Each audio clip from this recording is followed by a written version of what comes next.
Welcome to the Black Action Defense Committee Virtual Dudley Laws Memorial Scholarship and Recognition Awards. Today, we present under the theme, Journeying to Our Full Potential. So sit back and relax, for we have designed an educative and entertaining program just for you. We congratulate our bursary and awards recipients, and we invite you to like, share, subscribe, and comment to our channel. We implore you to donate towards our scholarship and community initiatives with thanks. Thank you for joining us today. And at this time, we open with the call to order presented by the African Drummers Collective.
Welcome, and I hope you have a very reflective evening, an evening with lots of knowledge to be gained.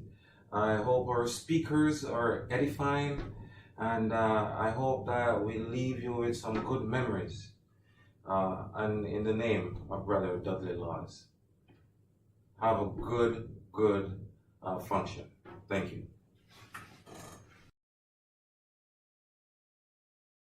O Canada, our home and native land, true patriot love in all of us command.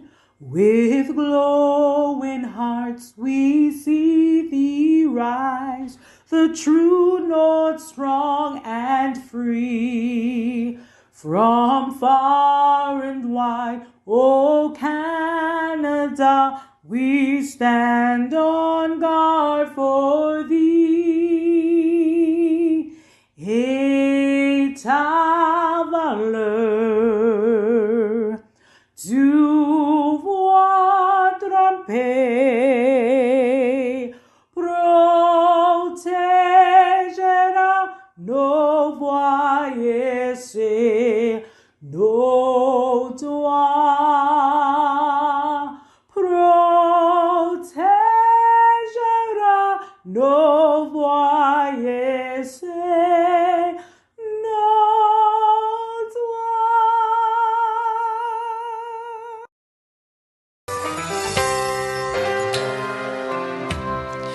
Lift every voice and sing till earth and heaven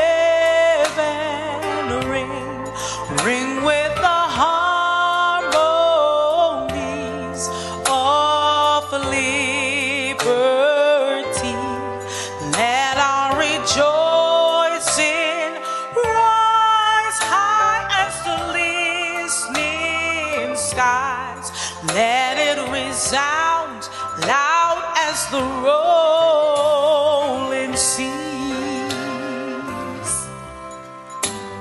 Sing a song full of the faith that the dark past has taught us. Sing a song full of the hope that the present has brought us. Facing the rising sun of a new day begun. Let us march on until victory is won. Stony the road we trod, bitter the chastening rod, felt in the days that hope unborn had died. Yet with a steady beat have not our weary feet come to a place for which your Father sighed. We have come over a way that with tears have been watered.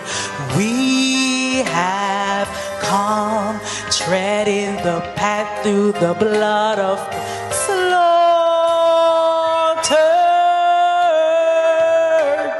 and out from the gloomy past till now we stand at last, where the white gleams of our star is cast. God of our weary years, God of our silent tears, thou who hast brought us far on the way, thou who hast by thy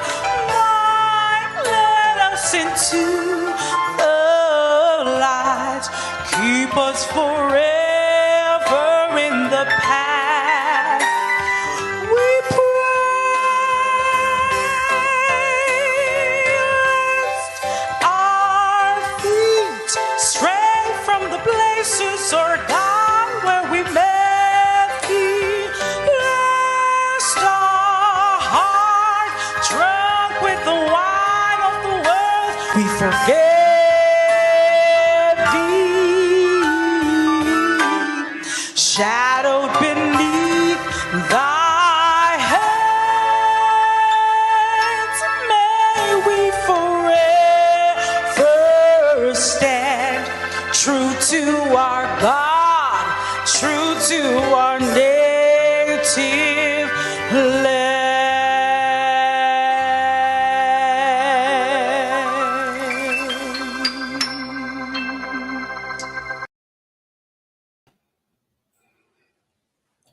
Greetings. That was beautiful, Queen Banton. I now plan to recognize our ancestors, acknowledge our ancestors. Before I do, I want to say that I do acknowledge that we own the indigenous land. Many of these lands were taken from their ancestors. And for many of the African diaspora, we were taken from our land to this place called the Americas. We acknowledge our African ancestors who have lived a life of service, those who have stood up for social justice and economic justice, those who have sacrificed so that they may be here today, that we may be here today. We honor our ancestors who have confronted and dismantled oppressive practices and have built affirming and equitable examples that inspire us all. I call on ancestors like Elder Dudley Laws. We honor you. I call on ancestors like the Honorable Marcus Garvey. We honor you. We say drink. I call on Colin Kerr, Ed Clark, Brian Hyman. I say drink as we honor you. I call on Milton Blake, Joe Tootsie Laps, Jack Johnson. We say drink, we honor you. I call on Charles Roach, Sharona Hall, Mantifa Awusu, and Oliver Springer. We say drink and quench your thirst.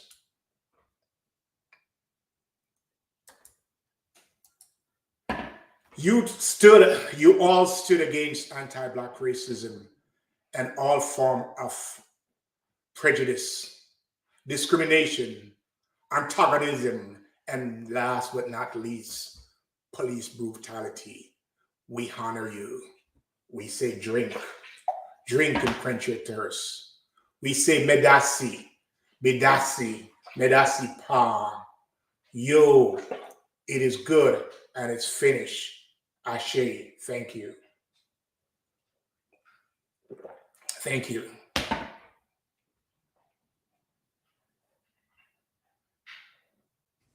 Ashe to the resounding call to order by the African Drummers Collective. Please join me in welcoming our host for the evening. She is a dedicated community activist, qualified educator, and Bad Seeds original. Let's welcome our dynamic leader, Miss Tando Hyman. And hello, everyone. Hi, brother. Hi, Brother Miller. We want to thank you very much for the wonderful ancestral land acknowledgement. And I want to start off by giving us the other land acknowledgement from Indigenous people. Can you all hear me? If you can hear me, say yes, yes, and let me see you in the chat, because that's how we know that you're right in here with me. So to begin, to ground us for our time together this afternoon, I want to acknowledge the land that we find ourselves on. As a descendant of uninvited visitors to Turtle Island, we have benefited greatly from the care and protection that Indigenous peoples have given to this land across time. The stolen land, now known as Toronto, is part of the Dish with One Spoon territory, named so for a covenant between the Anishinaabe, Mississaugas, and the Haudenosaunee nations, articulating a collective process for sustaining the land and its peoples. We are grateful to be able to live and work on this land, and for the too often unacknowledged labor of Indigenous people across history that has led to this possibility. It is also important to acknowledge Canada's history of enslavement, racial segregation, racism, and marginalization, as it's had a devastating impact on people of African descent. The existence of systemic anti-Black racism and institutionalized oppression and inequality in criminal justice, education, housing, employment, health, politics, and other areas can be directly traced to the legacy of the enslavement of African people in Canada. Canada has neither recognized nor educated the public adequately about the historic slavery and the anti-Black racism that this has produced. Despite this, African Canadians have made outstanding contributions to Canada in every field, which is even more remarkable given the legacy of slavery right here in Canada.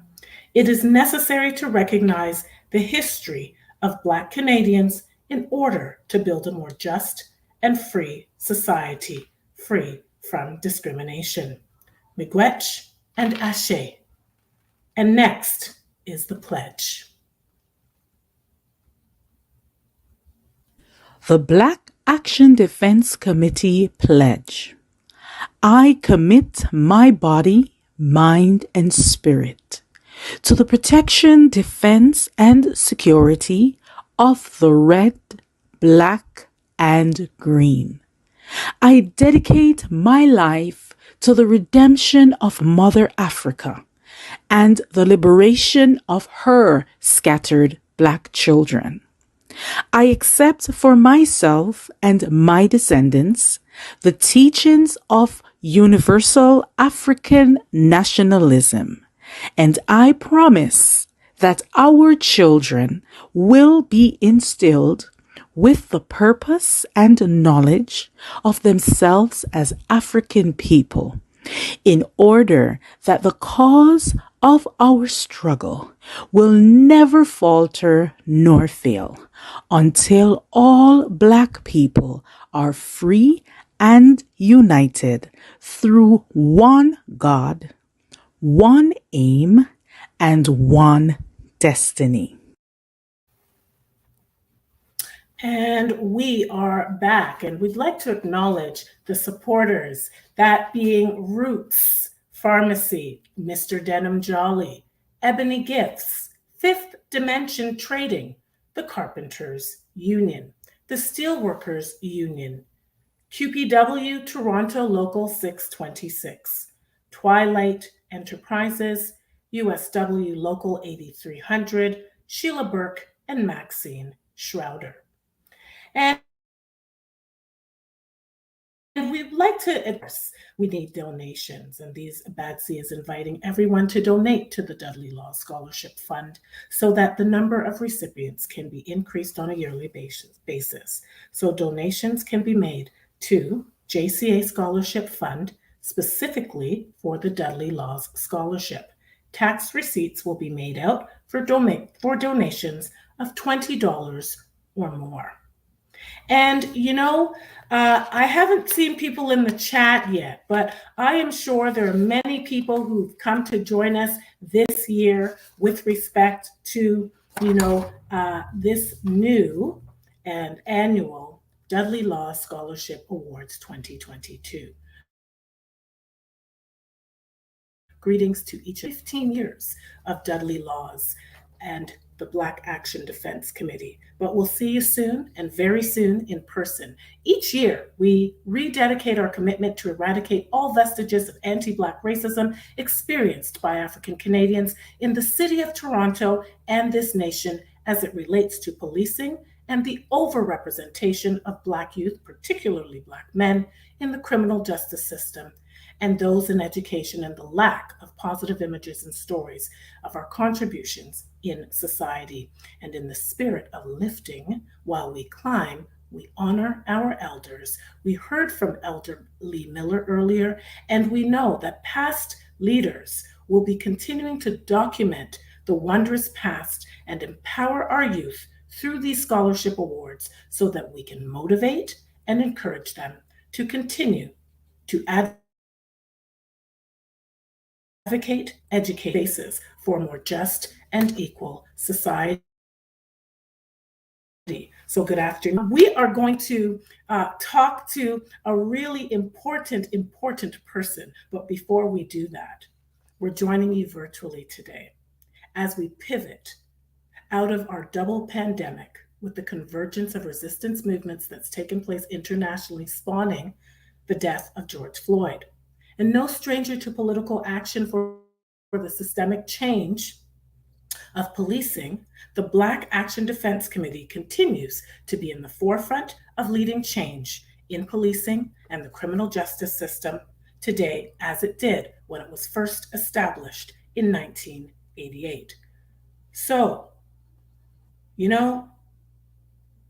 sending us greetings from his home, one of today's organizers is BADSI's president, elder, and knowledge keeper. I'd like to introduce Mr. Hewitt Logue, president of the Black Action Defense Committee. Thank Hello, you, my sister. Logie. How you doing? I'm doing great. Thank you, my sister. It's good to see you. You. For a Good while. to see you. One of the things that I forgot to mention is here we are. We're celebrating Dudley Laws and the Scholarship Fund, but I did forget to mention that,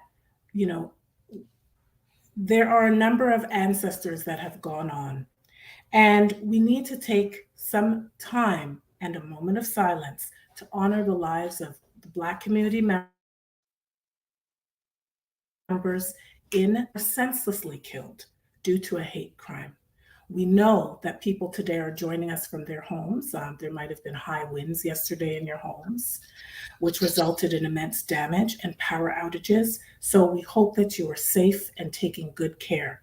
However, I want to ensure that we pay homage to those fallen soldiers in the last couple of weeks in Buffalo by just having a moment of silence. And let's begin now with our esteemed president, Mr. Logie.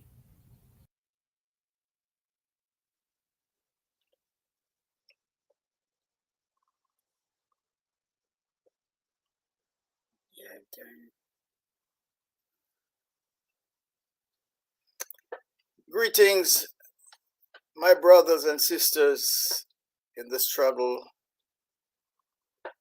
in Canada and wherever you are. Before I begin, I just want to mention that yesterday was the birthday of Brother Dudley Laws, the 7th of, my apologies. May 7th was his birthday. And because of other things involved, we couldn't have this event until today. So I just want to welcome each and every one on behalf of the Board of Directors and members of the Black Action Defense Committee. And it gives me great pleasure to welcome you all to this great event we have planned for you. This is the annual Dudley Laws Scholarship Awards and fundraising program. Remember, fundraising. This will be the third virtual because of the COVID.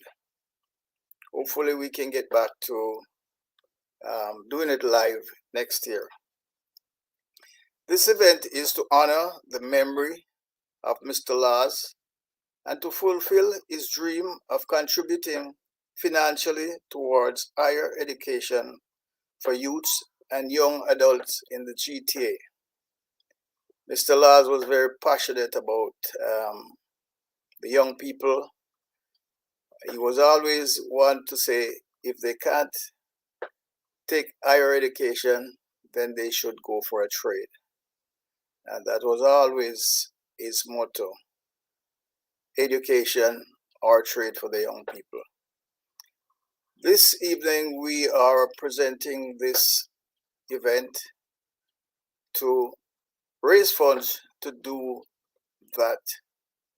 And it's to raise enough money so we can give scholarships, and if we can help young people who want to get into a trade, help them that way. There's a lot of persons who will be speaking after, so my time is limited. Again, I just want to welcome everyone, and we have a great program lineup, and I hope you all will enjoy this program. Anyway, before I go, I have to say thank you to the people who worked to put this program together. I have to make special mention of Queen Banton, who has done all the work in the emails, they put in the program together, and she has worked long hours to do this. So Queen Banton, special thank you for what you have done, and I hope we can continue to have you doing this with some help in the future. Again, thank you, brothers and sisters, for tuning in this evening for another Dudley Laws Scholarship Awards and fundraising event. Thank you. Do enjoy the program. And hi, Brother Logie. Thank you very much for that. You know, it's always good to see you, and we know that you've been a tireless stalwart in our community. And we just want to encourage each and all of you to continue to support our young people, to make sure that they too have scholarships where they can be supported in either furthering their education through post-secondary work, or, like Mr. Law said, having a trade. It is a noble profession. And let me tell you, we all need skilled people. So without any further ado, I would like to introduce the Consul General, Lincoln G. Downer's greetings, which will be read by Consul Mrs. Una Bailey Magal Liais.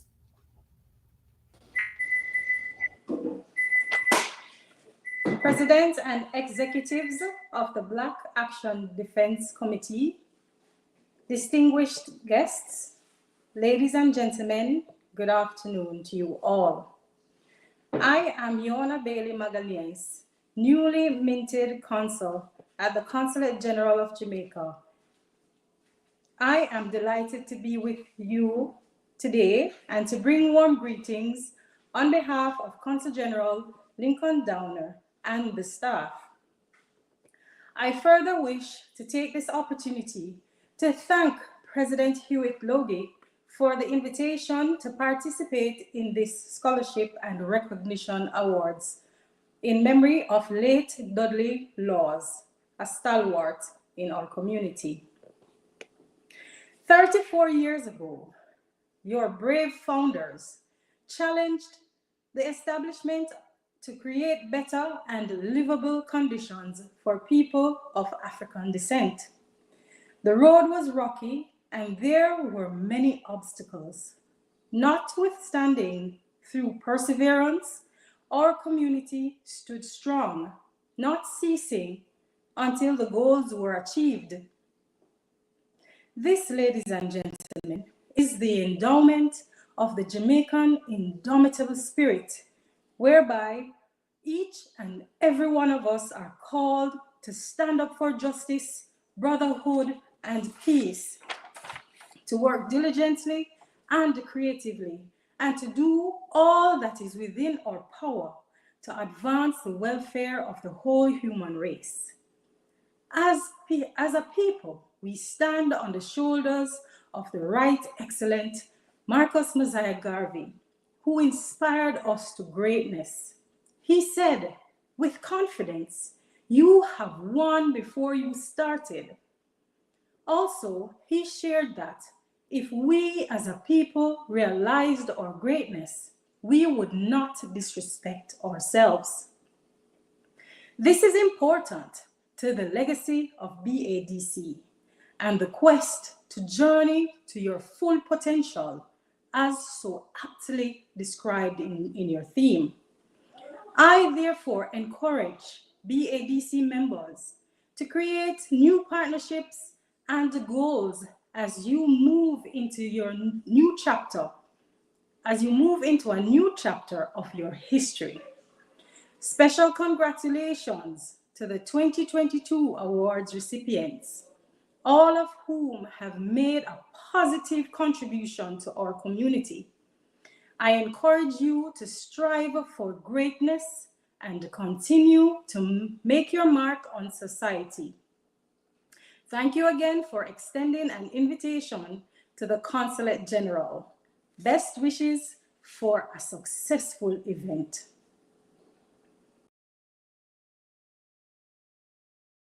And so we'd like to thank our consul, Una Bailey Magaliais, for sharing and sending greetings from the Consul General Lincoln Downer.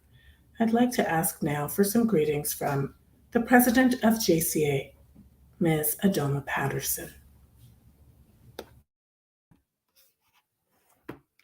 Good afternoon, Tanu. Good afternoon, everyone. President Hewitt Logue, to the Board of Directors and the members of the Black Action Defense Committee.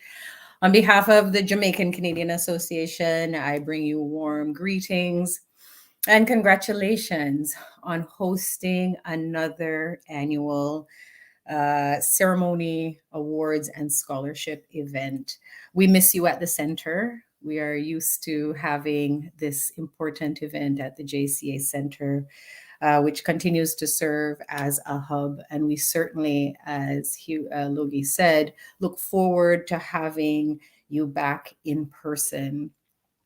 Thank you for continuing to provide this positive, uplifting, educational event, especially virtually, with so much happening, so much negativity online, so much pain and trauma and loss that many of us have experienced, particularly in the past 2 years. The continued anti-Black racism and escalation of anti-Black racism that has been taking place online and in person.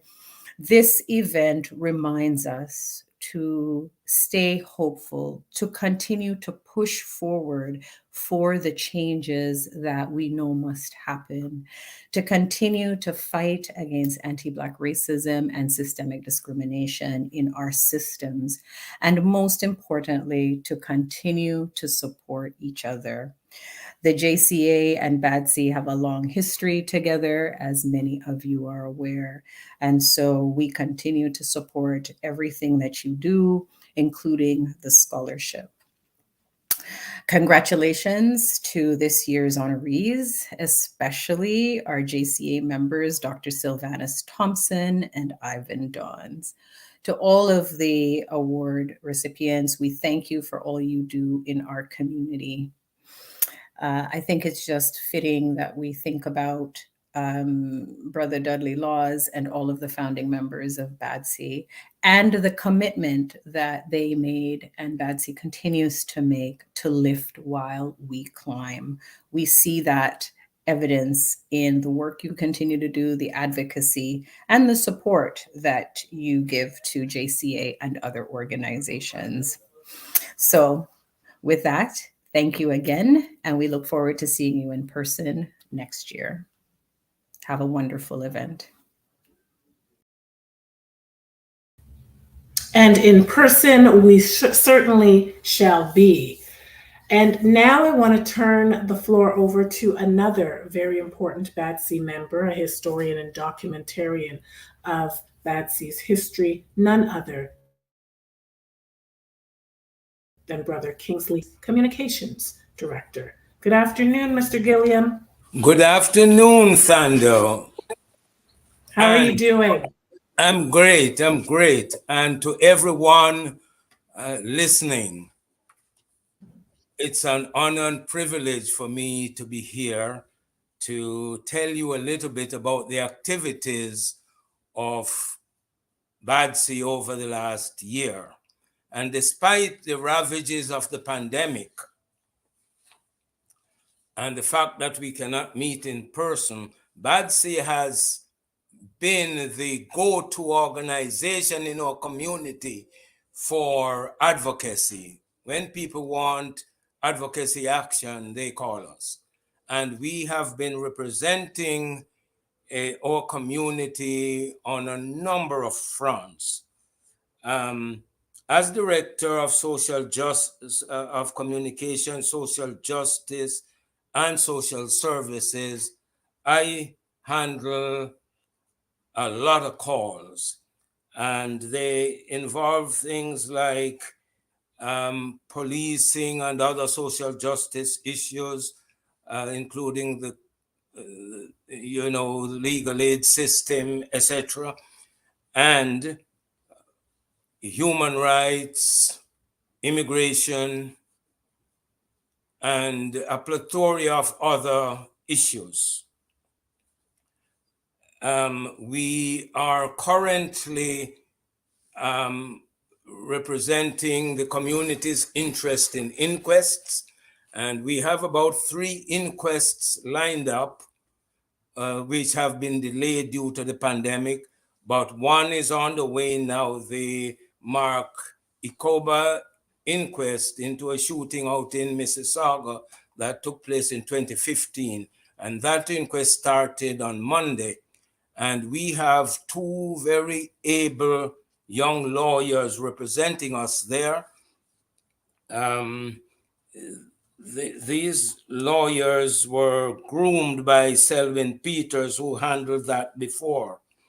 And so we are very well represented at that. I have been watching the inquest all day from Monday to Friday, and it continues on Tuesday, from Tuesday until June 3rd. So that's a very important inquest which will help us to make recommendations regarding the intersectionality of race, anti-Black racism, mental health, and policing. So that's in a nutshell. In addition to that,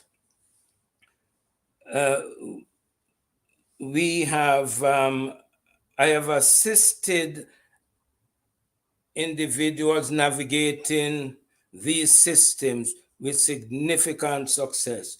We are currently involved, the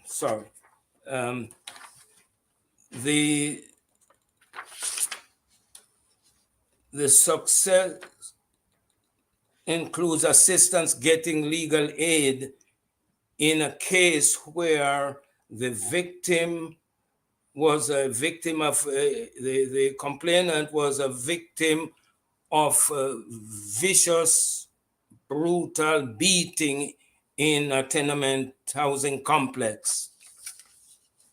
And on top of that, criminal charges of assault with a weapon were laid against her while she was the victim. And it was extremely difficult to get any legal support. I had to represent her in court on several occasions until I impressed on them the importance of getting legal aid, and then to fight with legal aid to get her there. But anyway, fortunately, she got legal aid, got a lawyer, and the charges were withdrawn as a result of that intervention. Another major, we have also assisted people in areas, one in a mediation before the Labor Relations Board of Canada. And that one, as a result of the mediation process, that complaint was deferred to another forum.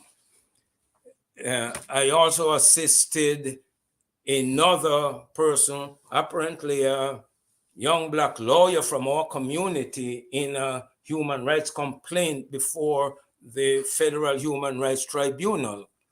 And I was able to successfully mediate with them and the agency and got her a very respectful settlement, a respectable settlement. So that is just on a couple other areas that draw on my personal skills and expertise outside of our regular advocacy vein. On the other hand, we have dealt with a significant immigration issue involving a person who had exhausted all legal options to remain in Canada and was in immigration custody for removal from Canada. This man called me. I was away out of the country for about 10 days. And during that time, there were 6 calls from this man in detention seeking to talk to me. When I contacted him, he advised me that he had health challenges, including chest pains, and they would not get him competent medical attention. He also advised me that he had a small business, and by virtue of him being incarcerated, he had been unable to operate his business. Further, he had banking transactions to do, and they would not get him to the bank. And when he asked them to take him to the bank, they say, well, he should sign the authority over to them to manage his account. He refused to do that. So when I contacted him and he told me that, then I told him to speak to the removal officer and let her know that I instruct him to direct her that medical attention is a human right, and that as a person in custody by the federal government of Canada, the government is culpable if failing to provide that competent medical attention result in anything untoward with him. Within 10 minutes of that, he called me back to say she agreed to arrange for him to go to their medical center, and that she wanted me to call her. And so I called her. And when I called her, she said, well, she couldn't talk to me because she doesn't have, because of confidentiality and so on. So I'm saying, well, I'm not asking you to give me any confidential information. I just want you to know who I am, who we represent, and why, and that you need to get this man this medical attention, and further, you need to arrange for him to be escorted to the bank so that he can transfer authority of his account to someone in Canada, so that when he is removed from Canada, he will have access to his resources. And that thing took a long time coming, but eventually his delays, it resulted in me having to escalate this up several chains in the chain of command. until finally I had to escalate it up to the Minister of Immigration and the Minister of National Security and to the Prime Minister's office and to the media, because it was 2 days before his departure. On the 1 full day left before his departure, and until that time, no arrangements were made for him to go to the bank. And when I got the media to call them, and with all these things converging, they summoned him to a meeting. And when he went into the meeting, his bank manager was on the line. And out of that, they resulted in them getting, making arrangements for him to go and to be taken to the bank. But in the interim, I had to make arrangement through a lawyer to get that lawyer to develop a power of attorney document that he could sign that would be left behind for someone to take charge of his account. So all of this worked well, and I can tell you I had a call from him. He was deported to St. Lucia, and he has since been contacted, and he is profusely grateful to Badsy for this assistance. Another of his colleagues that is in detention has reached out to me several times, and his fiancée, with whom he has 2 adolescent children, and both of whom are set to be removed from Canada, have reached out to me, and I am in touch with them, assisting in whatever way I can. So these are just some of the things that we do on a daily basis. Time would never permit for us, for me to go into all the things that we do for Badsy and the type of calls. But this is just a sampling, and I trust that it gives you an appreciation of the value that Badsy has in our community. Thank you very much.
I'm Corey Joseph, NBA basketball player.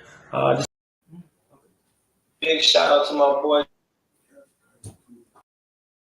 David McLaughlin. Go download his music on Apple.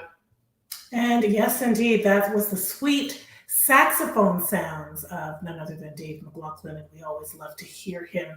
And you know, that melody just rings true and is a testament of how great our creativity is when we play instruments, when we create music for people. And so we heard from Elder Lee Miller, acknowledgement. Tonight, he will be doing a little more for us. And Lee Miller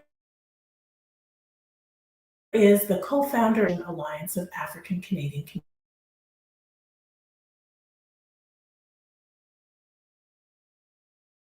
Communities, of the Black community, and has been doing so since 2016.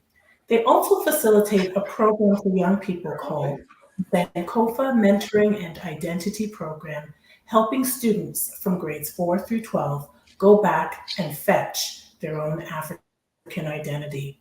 Lee is also the owner of consulting services, and he is here to help the African diaspora evoke and express their culture and identity through African art carvings. And I'd like to introduce none other than Elder Lee Miller. Can you hear me and see me? Yes, I can hear you, Sister Thando. Can you hear me and see me? I can hear you and see you. Boy, I'm telling you, we've been having some technical difficulties. I had to move and groove. And yes, I can understand. Get in and get out. Yesterday What you doing? created a lot of challenges for everyone. So thank you for being here. I know you jump in and jump out, but Sister Thando, we appreciate you. We love you. We honor you also. Thank you. Greetings, everyone.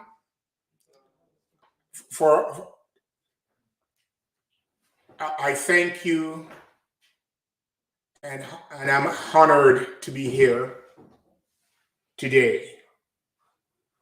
I also want to give a big thank you to the organizers who have put this many hours to make the Dudley Laws Memorial Scholarship and Recognition another success, and to evoke the memory of Elder Dudley Law's name. I know Brother Logie give a big shout out to Queen Banton, who I know have worked behind the scene.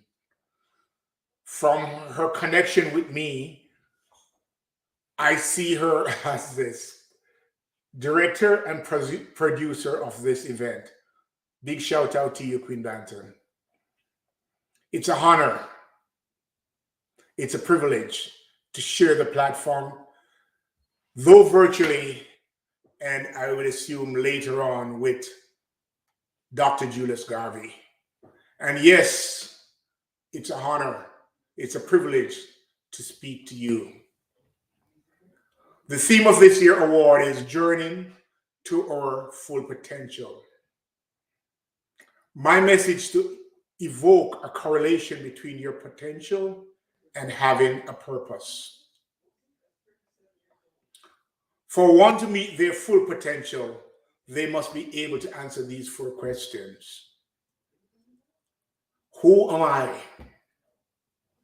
How did I become who I am? Am I really who I think I am? And finally, number 4, what's my life purpose? Who are you? What values, history, tradition, and culture, behaviors do you recognize, respect, and model? I ask. As a person of the African diaspora, are you still colonized in your thinking? Or are you decolonized?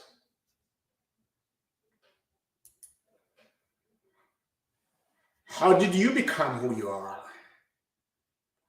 To what extent do you understand, internalize, display, and reflect the cultural authenticity of your African people? Marcus Garvey says, a people not knowing their knowledge, their history is like a tree without root.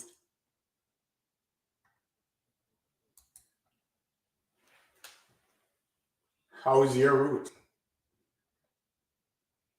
How is the knowledge of your history?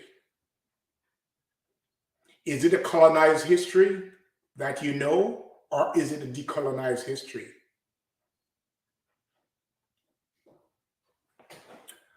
Are you really who you think you are? Am I really who I think I am?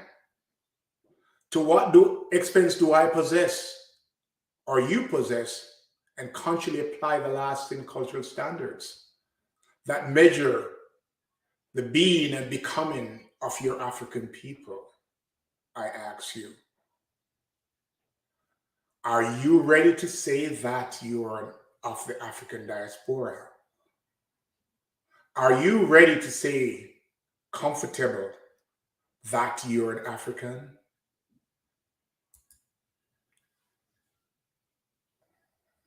In your pursuit of your full potential, I ask you, what is your life purpose? Is your pursuit only your position, your profession, and your possession?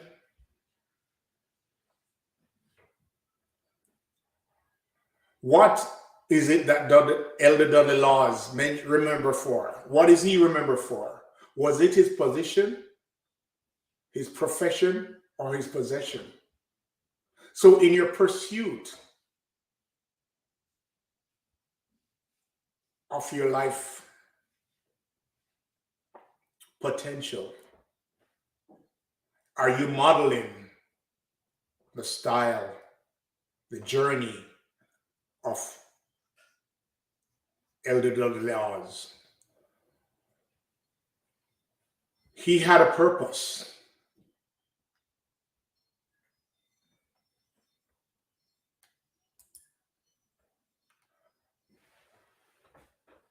Elder Dudley Laws said, the worst thing I can do in life is to live in fear. I have no fear at all. If one becomes afraid, you can do your work. Can you do your work? No. You will be looking over your shoulder and be afraid to say what you want to say. So, in your pursuit of your full potential,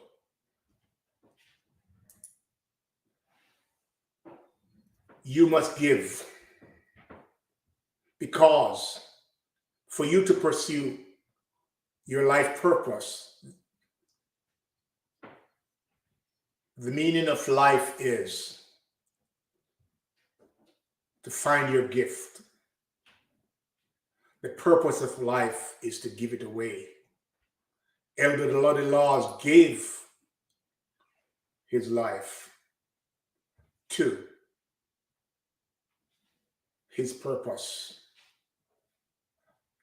Elder Dudley Laws pursue his potential by having a purpose. As you journey towards your full potential, let your purpose be your identity instead of position, possession, or profession.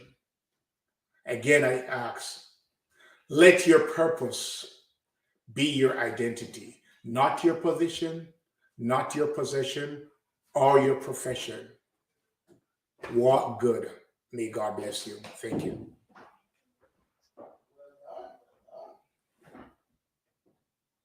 Papa Large.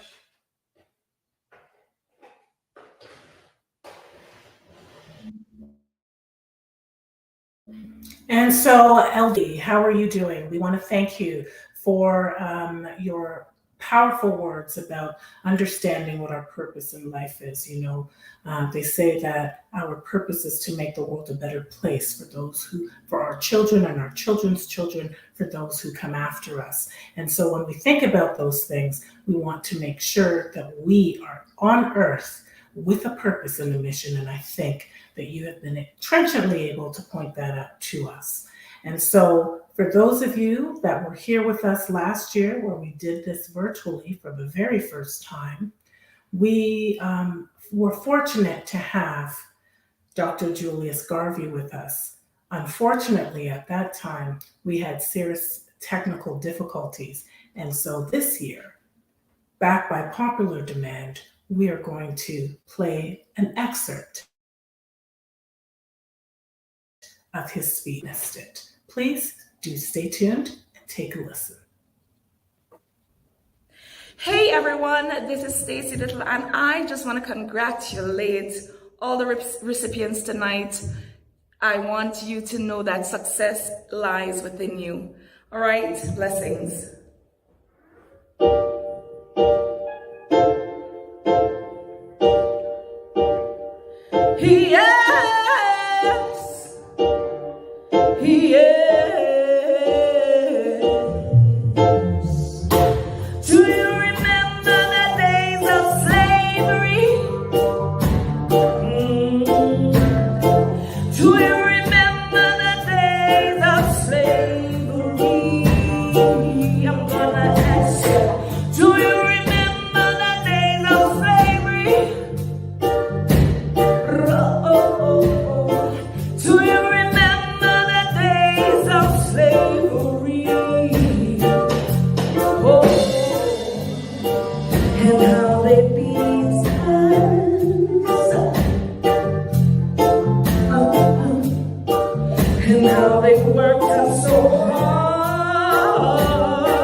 freedom. We cry freedom.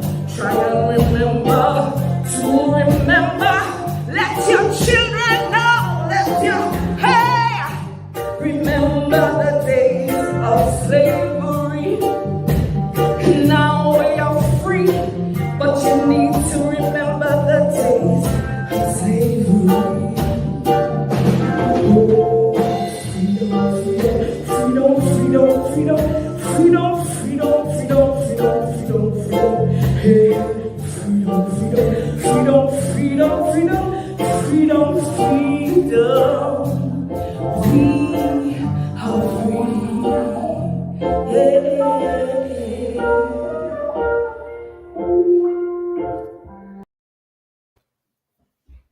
One, two, three. Yeah, yes. I know, I know, I know, I know, I know, I know. You unravel me with a melody. You surround me with a song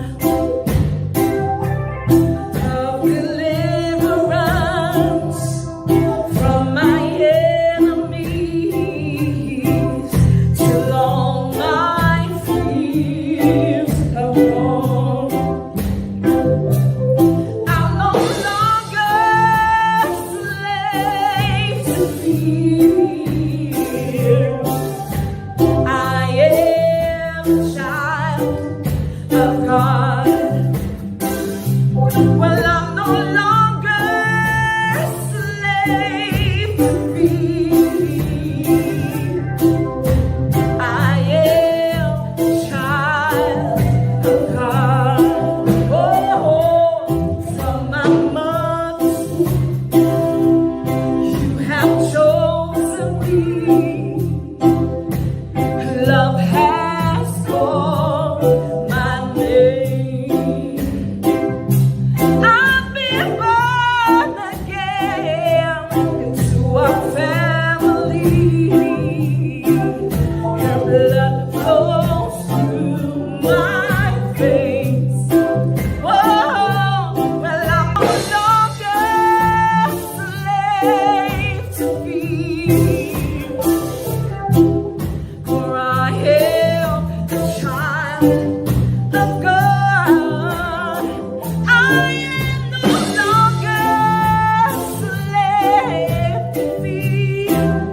Oh no, I am a child of God. Come on, let's sing that again. Oh, I'm no longer slave to fear.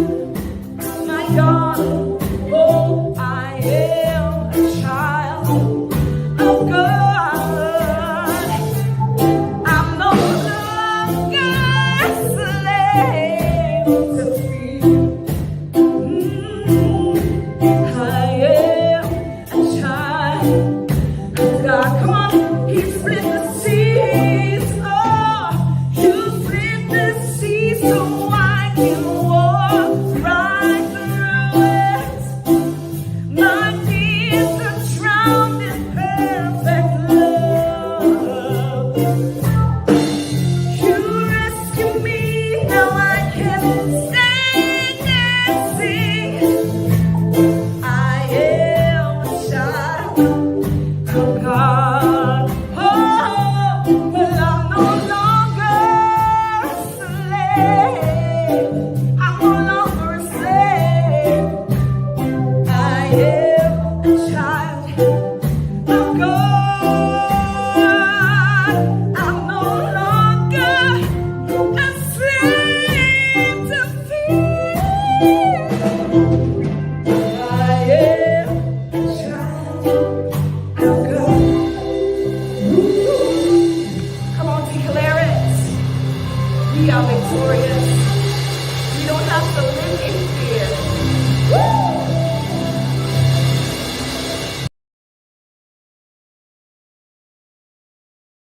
Indeed, a pleasure for me to be here with you and with the Black Action Defense Committee as we commemorate the founding members and also celebrate the Dudley Laws Memorial Scholarship. Seeing that we are memorializing a scholarship, I've chosen to speak a few words on education as it exists today and as we need to change it as an African people. For the last 500 years, we have been subjected to physical slavery, imperialism, and colonialism. And this was a process of dehumanization, destruction of our culture, denial of our history, and miseducation that destroyed our African identity and replaced it with a caricature of a human being that white racism wanted us to be. It has produced the mental afflictions of self-hate, self-doubt, distrust, dependency, inferiority, and the mindset that the European is the bearer of all wisdom, the arbiter of world destiny, and that we should emulate what he says and do what he tells us to do. Carter G. Woodson, in his book, Miseducation of the Negro, in 1933, said, "The educational system developed in Europe and the Americas and the resultant philosophy and ethics justified slavery, peonage, segregation, and lynching. Due to the Negro being taught the same economics, history, philosophy, literature, and religion that has established that code of morals, his mind has been brought under the control of his oppressor. The problem of holding the Negro down is therefore easily solved. When you control a man's thinking, you do not have to tell him not to stand here or go yonder. He will find his proper place and will stay in it. You do not need to send him to the back door. He will go without being told. In fact, if there's no back door, he will cut one for a special benefit. His education makes it necessary." Close quote.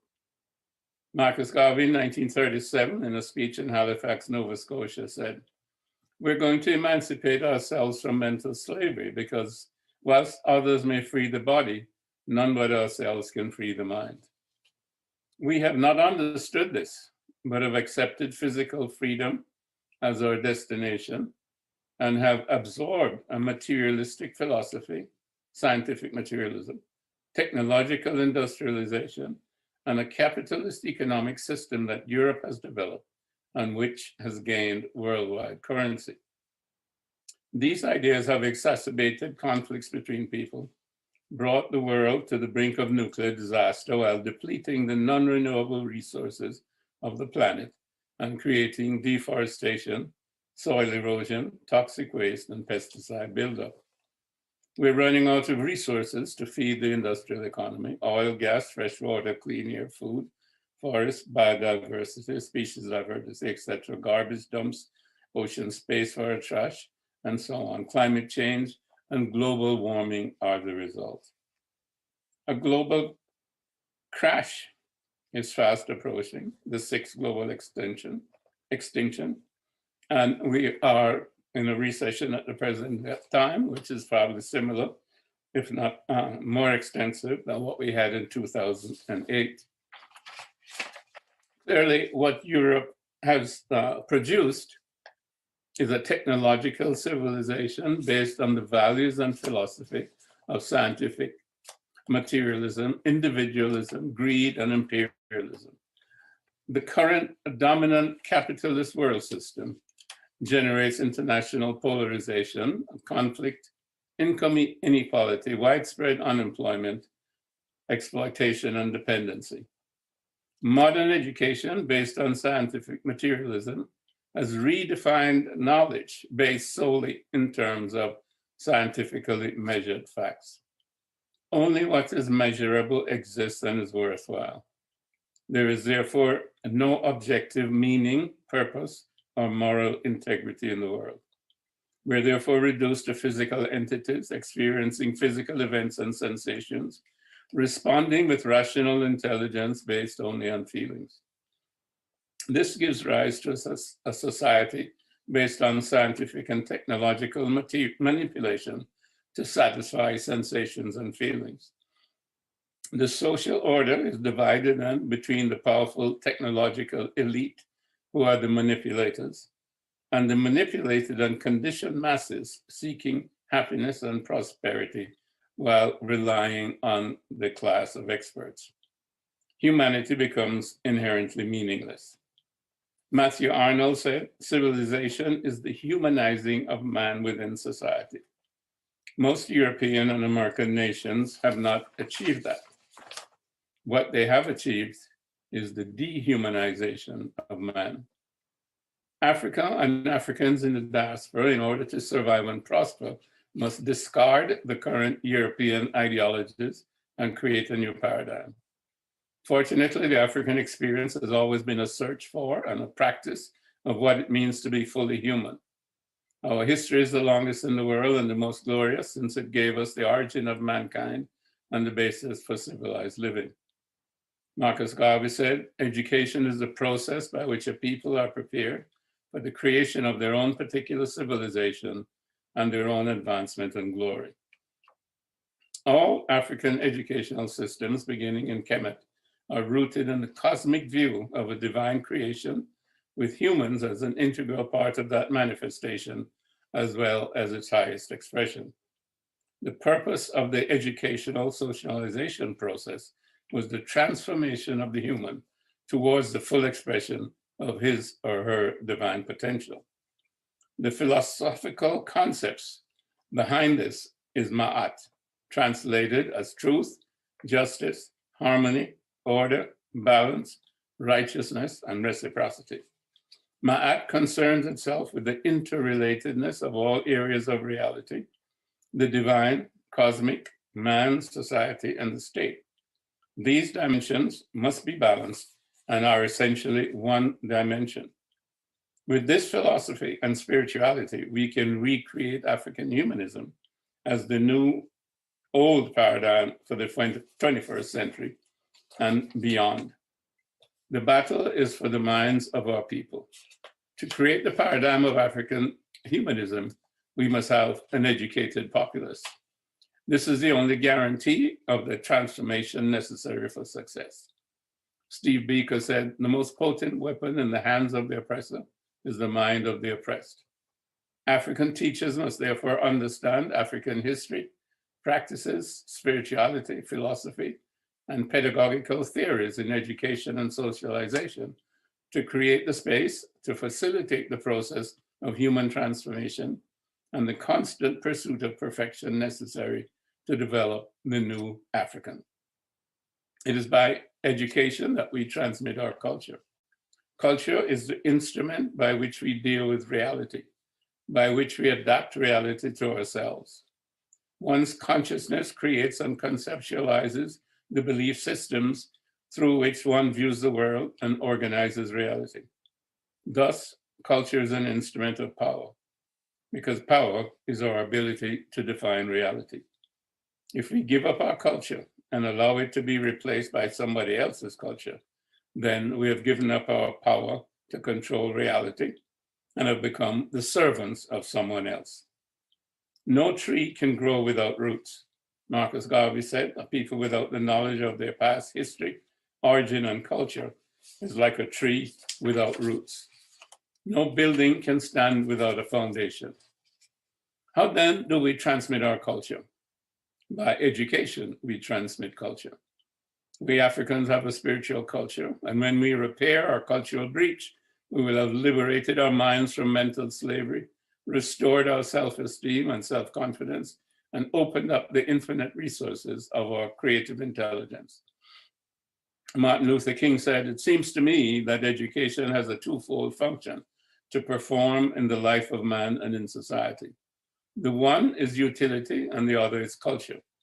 Education must enable a man to become more efficient, to achieve with increasing facility the legitimate goals of his life. But education which stops at efficiency may prove the greatest menace to society.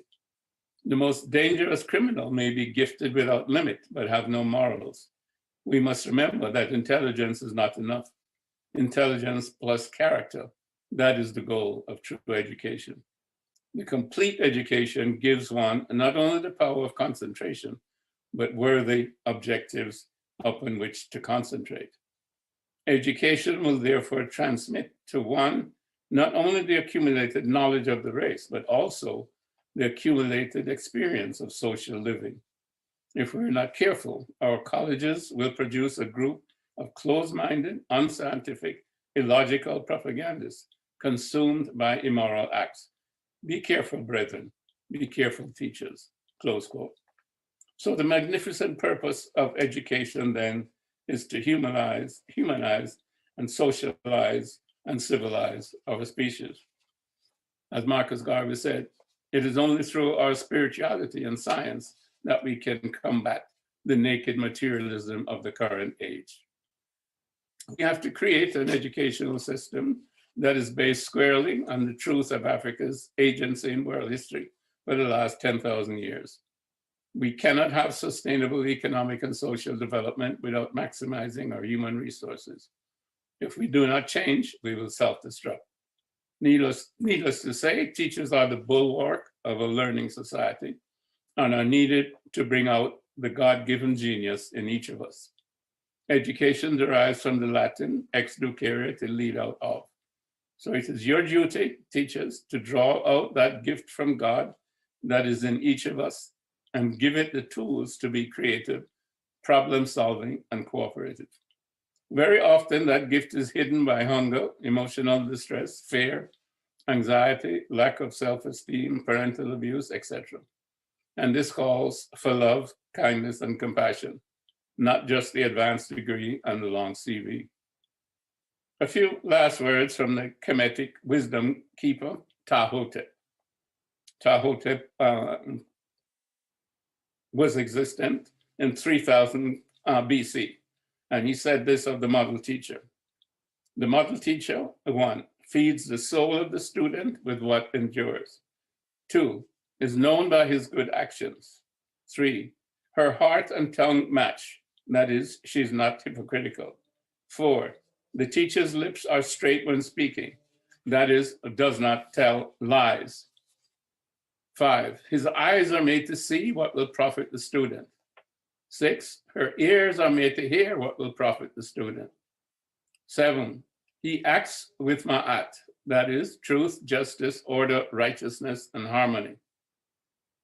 8, she is free of isfet, that is, lies, disorder, injustice, divisiveness, and evil doing. 9, the teacher will have mastered his subject and transmits it in a way the student can understand. But we all know education takes place not only in the classroom. Marcus Garvey said, we must never stop learning. No one is ever too old to learn. All the knowledge you want is in the world. Never stop learning until you have found the knowledge that you want. He also said, if you desire to accomplish greatness, you must first decide in your own mind in what direction you desire to seek greatness. And when you have decided in your own mind, work incessantly towards it. And in conclusion, remember always, intelligence rules the world and ignorance carries the burden. Thank you so much. It's been my pleasure to be with you, and thanks for listening.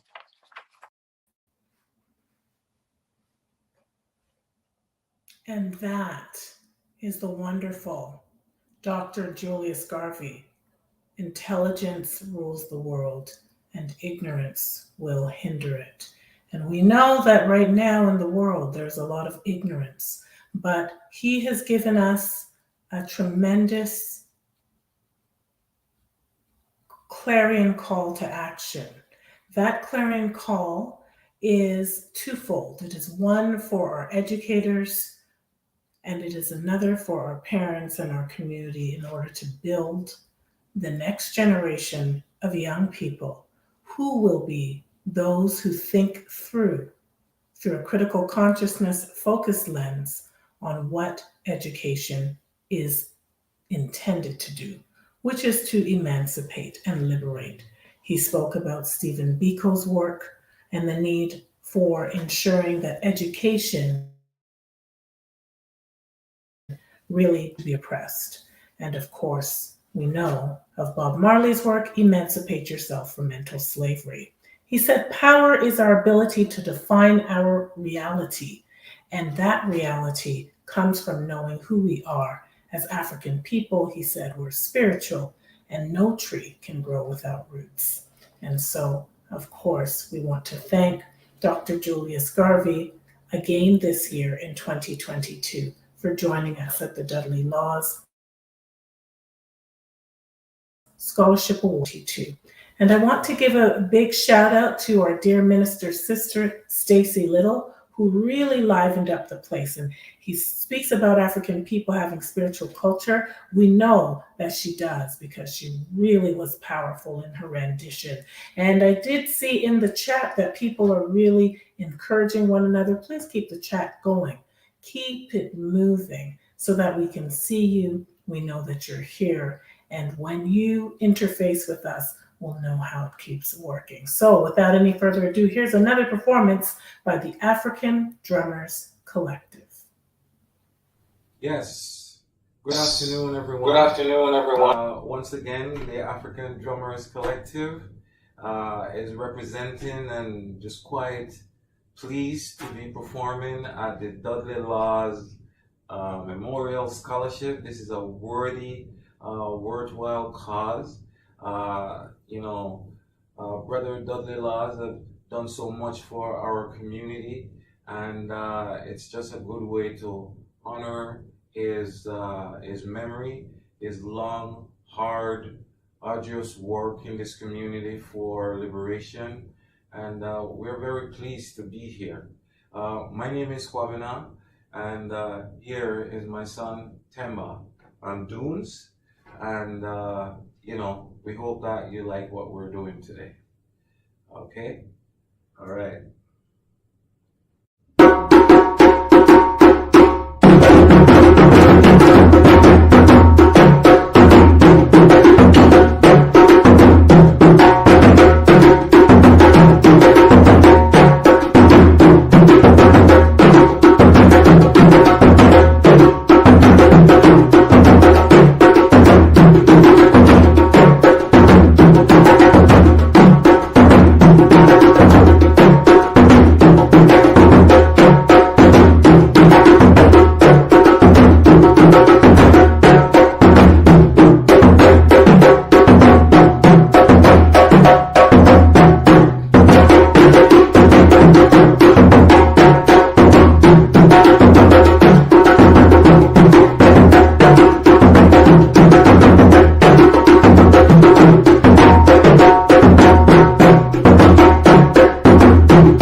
Yes. Good afternoon, everyone. Once again, Okay, put that in the chat. I see the chat is moving. People are really excited. That indomitable African spirit is there. All right, I felt that, and I don't know about you if you were moving to the music, but the drums is a drum call, a call to action, a call to educate, a call for our educators to do their work, a call to you to continue to educate the young people, a call to the young people so that the young people can make sure that they take up the baton and pass it on, because we know that the elders are here in the house today, and here is a great opportunity through the scholarship from BATC to really honor our young people so that they can continue the good work that the Black Action Defense Committee has done. And so in that great spirit, we will introduce to you another great stalwart of the Black community and the Black Action Defense Committee, and that is none other than Sister Valerie Steele. Well, hello. Good afternoon, everyone. Good afternoon. Good afternoon. Good to see you all. Thank you all for coming and supporting us another year. This is so awesome. You energize us to continue going, and that is really good and encouraging. I have to give you a little synopsis of what we've been doing in the last year and the evolution of the Black Action Defense Committee requires that we continue to service, especially the grassroots of our community. We're really, really good at that. And for the past 15 years, we have been involved in a youth outreach worker program, which sees the staff that we have on board helping young people navigate the many, many obstacles that face them from time to time, from homelessness to education to health situations. That staff does that. We have been so lucky that the same young woman we hired way back when, before Dudley Laws passed away, we still have her. So what we have on board is a seasoned professional who knows her stuff and who is very, very good at what she does. I would sing her praises every day if I could, but she's really excellent at what she has done. Number two, we have another staff member on a program we call SNAP, which is Stop Now and Plan. And that has to do with the children, school-age children, wherever they are, particularly in the schools, and you get them from 6 to 11. And these are the ones who can't make up their minds about what they should do and make the right decisions in terms of fighting or whatever else they do in reaction to what ails them. So that particular program, SNAP, it's the proper name of the acronym is Stop Now and Plan. We have a great young man. We have been fortunate to have had two wonderful people in this position. And the young man we have in the position now, he's so terrific. He's a musician, he's a soccer player, he's a young person, awesome. We have been absolutely lucky that we have a good sense of who we should hire and who really has a passion for our community. Because no matter what kind of training you have, if you don't have a passion for working with us, there is no way you can serve the community. And that's what we are into. We're into serving the community, especially the grassroots. We want everybody to feel comfortable coming to us and talk to us without feeling any form of intimidation. We are also involved in another program, but we don't have a staff with that. But for the ones that we have a staff with, they are going well because we make sure that as long as the name BATSI goes along with your employment, then you have to be serving our community. So that I'm very, very, very, very happy with the people we have. The next leg is we have teamed with another organization, and you will hear some more about this in the wider community as the months roll on, because the pandemic has really put a fly in the ointment, so we couldn't move forward. And this is bringing BIFA back under the name of Black Inmates and Friends Association, because we need to be able to service our people when they come out. And that is the lens in which we're looking at that through. We continue to be interveners at inquests. There's an inquest going on right now, and we are an intervener, and we have our lawyers there, and they're doing an excellent job. I know that Kingsley has sent out a lot of stuff on that particular inquest that's going on, because remember, some years ago we did the Loku. This one we're doing now is currently going. And if you get a chance, tune in one day. We have two brilliant Black lawyers on that case. It is a pleasure to sit and listen to them. We are also working on something that, well, we know what we're going to do. Have a conversation between older people and younger people in a computerized setting, so that the younger people can assist the older people with technology and also receive some education around how things were when they came and where we are now, etc. Because I am a great believer in intergenerational conversations. So we are in the process of doing that. We have already gotten the money to buy the computers we require. So this is not pie in the sky, this is solid. On behalf of the Board of Directors of the Black Action Defense Committee, I just want to thank you very much for your continued support. The unions have been a great support for us, and people like Tando and the drummers, we get support, and that's all the people you see here today are the people who continue to support us. And for that, we absolutely rejoice in the heart. When Brother Kwabena comes and tests the instruments of Mother Africa, it gives me a new synergy that I should continue, because many, many times we become so frustrated and weary, we feel we can't go on. But this is an infinite journey that we cannot stop. So I just want you to know that the Black Action Defense Committee is alive and well.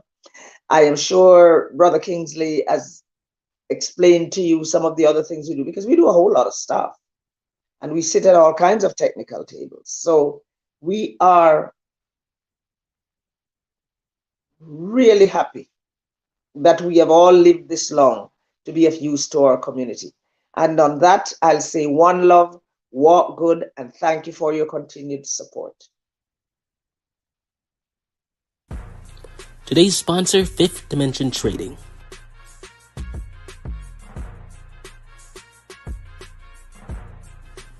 It's the course everyone's talking about. It's the stock market trading and investment course offered by Fifth Dimension Trading. Do you want to learn how to read charts? Do you want to start playing chess with the marketplace and not checkers? Do you want to start learning the basics of investing in the financial markets? Then it's time to take the course. Inquire at info@fifthdimensiontrading.com. Inquire today and start increasing your financial future.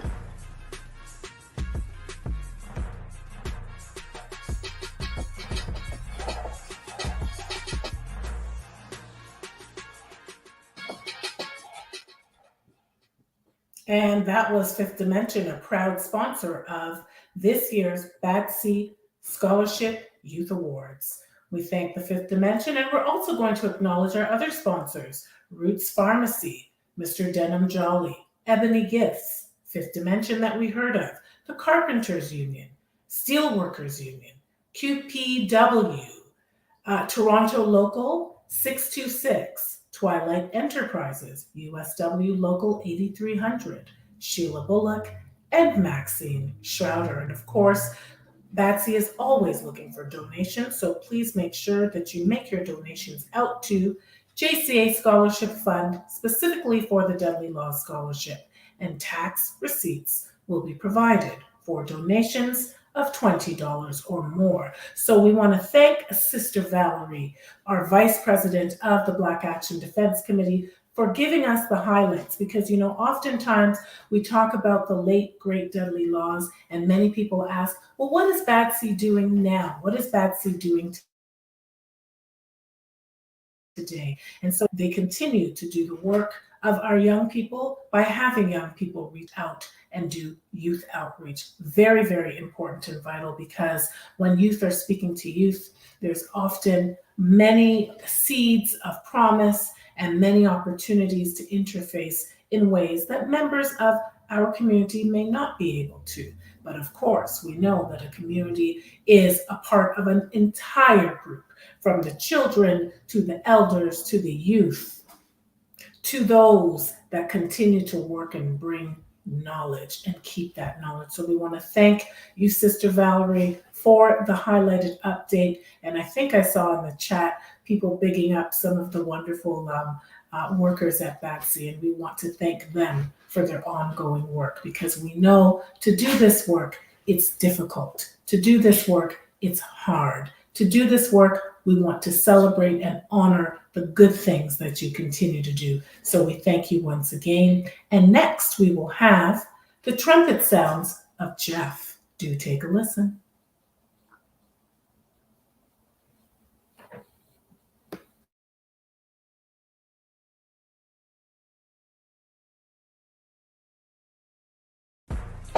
Today's sponsor, Fifth Dimension Trading. Today's sponsor. It's the course everyone's talking about. It's the stock market trading and investment course offered by Fifth Dimension Trading. Do you want to learn how to read charts? Do you want to start playing chess with the marketplace and not checkers? Do you want to start learning the basics of investing in the financial markets? Then it's time to take the course. Inquire at info@fifthdimensiontrading.com.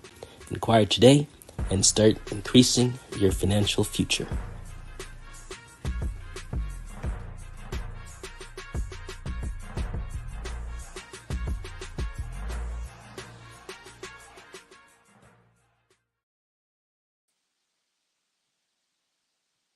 Good evening, ladies and gentlemen. I've chosen 2 songs this evening to do, and I hope you enjoy them both.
green,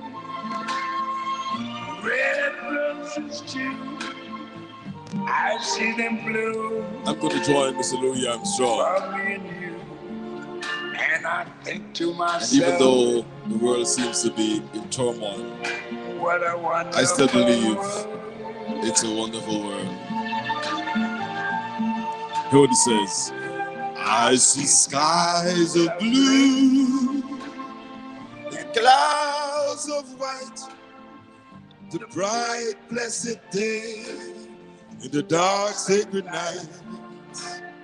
And I think to myself, what a wonderful world.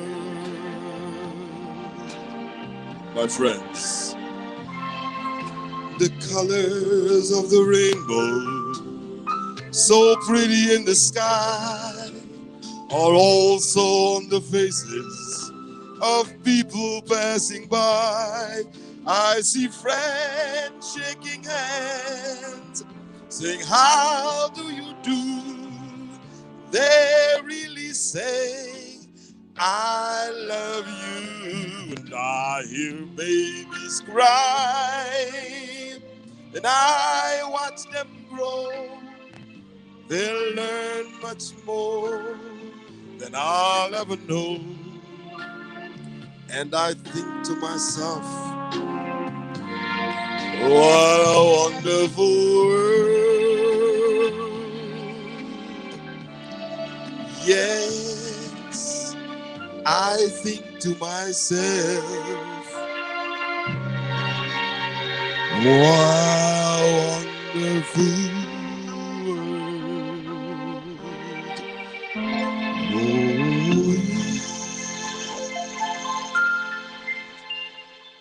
The next song was made popular by Mr. Herb Alpert of Tijuana Brass, and it's called Rise.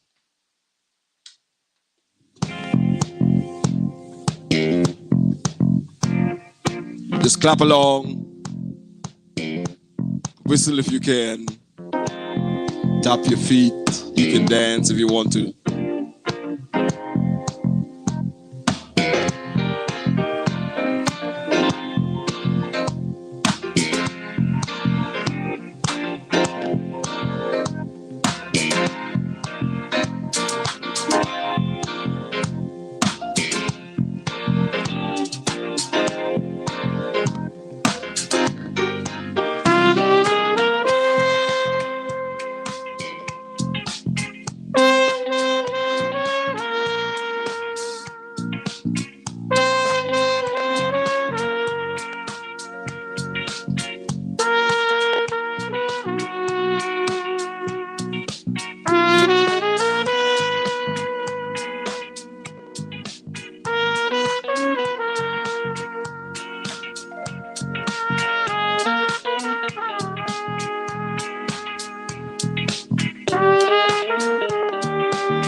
All right, that was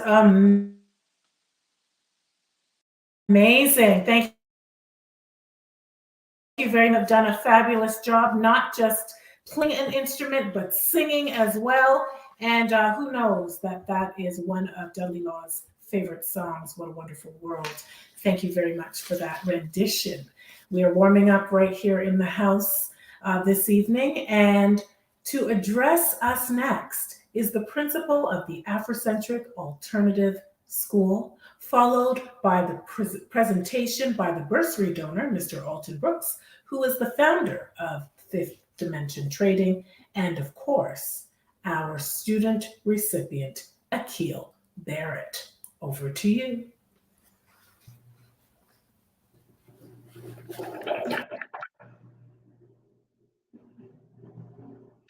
Jambo, the president of the Black Action Defense Committee, Mr. Hewitt Loeb, and his team, to our host, Ms. Thando Hyman, ladies and gentlemen, good evening. On behalf of the staff, scholars, and families of Afrocentric Alternative School, I'd like to express sincere appreciation to the Black Action Defense Committee for your commitment, dedication, and your advocacy for furthering the cause of the Black community in Toronto and by extension in Canada. The Afrocentric Alternative School caters to scholars from kindergarten to grade 8, started in 2009 as a result of community advocacy.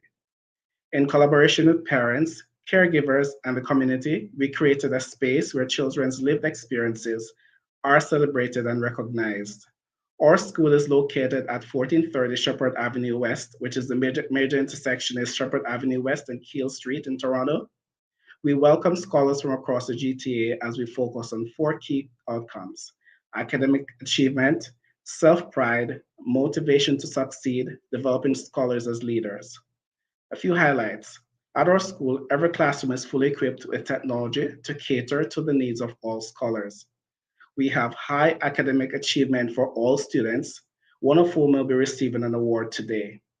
Inclusion of scholars, cultures, and lived experiences in the curriculum, and the fusion of Afrocentric teachings and values in the curriculum. We also provide leadership opportunities for our scholars.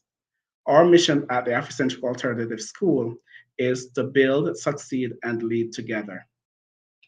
Taking an intentional, proactive approach to building a solid foundation for our scholars with an intent to nurture resilience, academic social excellence, and a strong sense of identity, using culture as a positive context for learning, we create ambassadors for our community. An Afrocentric approach and academic rigor are important or essential to our scholars' brilliance and their social excellence. Dignity, service, and pride are the pillars of our school. We provide opportunities for our scholars to have purpose and means to access the possibilities and to enrich the lives of others as leaders and ambassadors to and for the community. We value the partnership with the Black Action Defense Committee and other entities. Guided by the Nguzo Saba, the 7 principles of Kwanzaa for life and community, we prepare our scholars for the real world by teaching them to work collaboratively and to be good stewards of and active participants in their communities. We salute our past administrators such as Ms. Hyman, who is our host for this evening, and our parent community for laying the foundation. We also sincerely appreciate the Black Action Defense Committee, and we celebrate the work done in our community by stalwarts such as Mr. Dudley Laws and advocating for change and fighting to remove systemic barriers that adversely affect members of our community. It is our hope that our scholars will see the need to advocate for equity and social change using your organization, the BADC as a stellar example. Finally, the theme for this evening's event is quite fitting because as a school, one of our mandates is to guide our scholars in their journey to achieve their full potential. Congratulations to Akil for this award this evening. It is a pleasure participating in this important event. Ashe.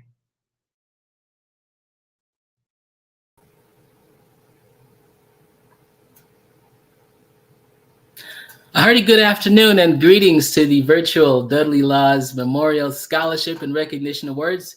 As we acknowledge today's keynote, Dr. Julius Garvey, we acknowledge the 2022 award recipients.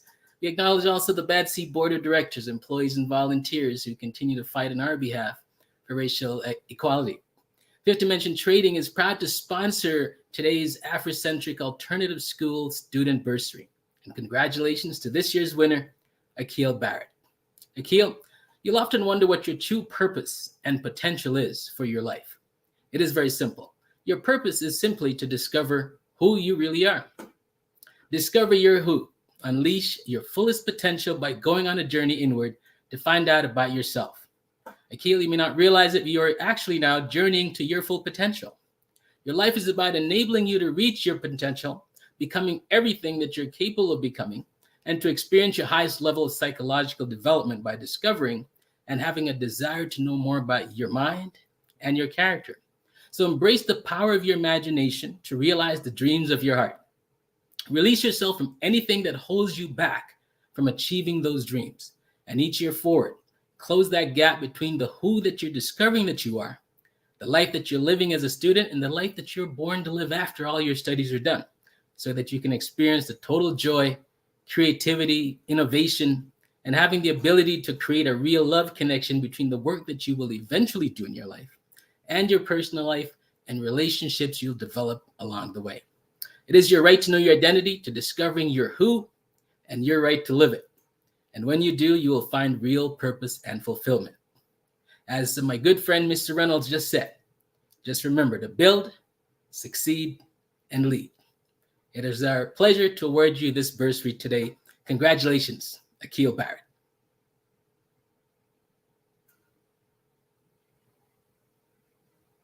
Thank you, thank you. You're welcome. Good afternoon, everyone. My name is Akil Marcus Barrett. I would like to say a big thank you to the Black Action Defense Committee and to the Dudley Law Memorial Foundation for choosing me as the 2022 winner of the Bursary Scholarship Award. It is my greatest pleasure to write and learn about the Honorable Jean Augustin, who came to Canada to make a big difference in the Black community. Not only did she go on to win her first election, but she made history doing so. June Augustin became the first African Canadian woman elected to the House of Parliament, according to the then mayor. June Augustin's story is a testament of power, of hard work, and devotion. In closing, I would like to thank my parents for pushing me, my teacher, Mrs. Hodge, for always believing in me, and the Afrocentric Alternative School for their support. I really appreciate that all you do.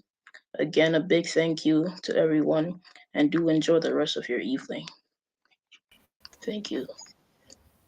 Congratulations, Akil. That's so wonderful. And Akil, his middle name is Marcus, so I know that I presume, without being too presumptuous, that he is also named after Marcus Messiah Garvey, who is one of Dr.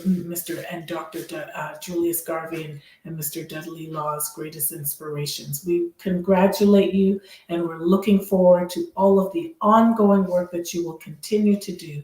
Continue to make us proud. And next, we will be having a performance by Queen Benton.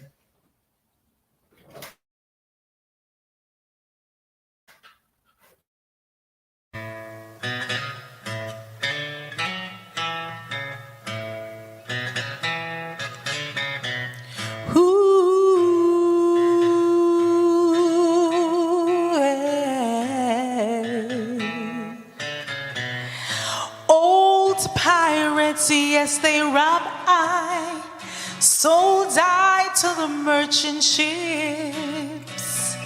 Minutes after they took I from the bottomless pit, but my head was made strong by the hands of the Almighty. We forward in this generation triumphantly, and won't you help me sing these songs of freedom? It's all I ever have. Redemption songs, redemption songs. Emancipate yourselves from mental slavery. None but ourselves can free our minds. Have no fear for them atomic energy, 'cause none of them can stop the time. How long shall they kill our prophets while we stand aside and look? Some say it's just a part of it. We've got to fulfill the book. And won't you help me sing these songs of freedom? It's all I'll ever have. Redemption songs, these songs of freedom. Redemption songs.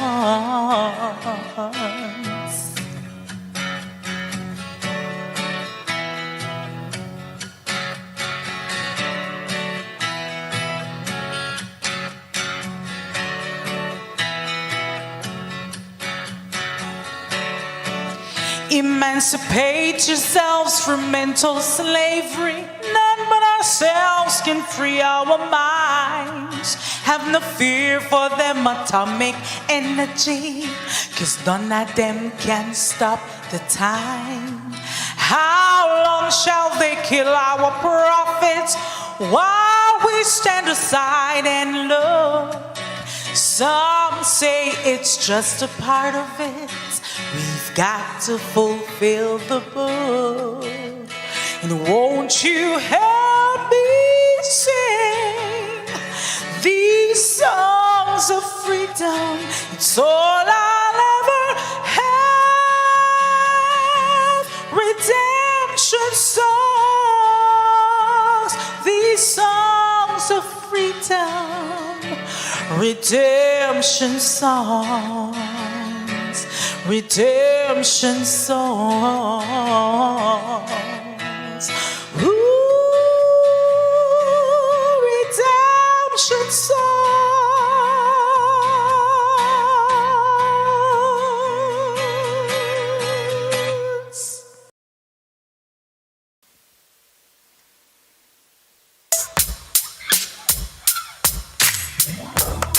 At this time, I would like to invite every one of you to just rock with me. And if you know the song, sing along. This is just my interpretation of the famous song Dreamland. So I just want to invite you. Come on, let's have some fun right now.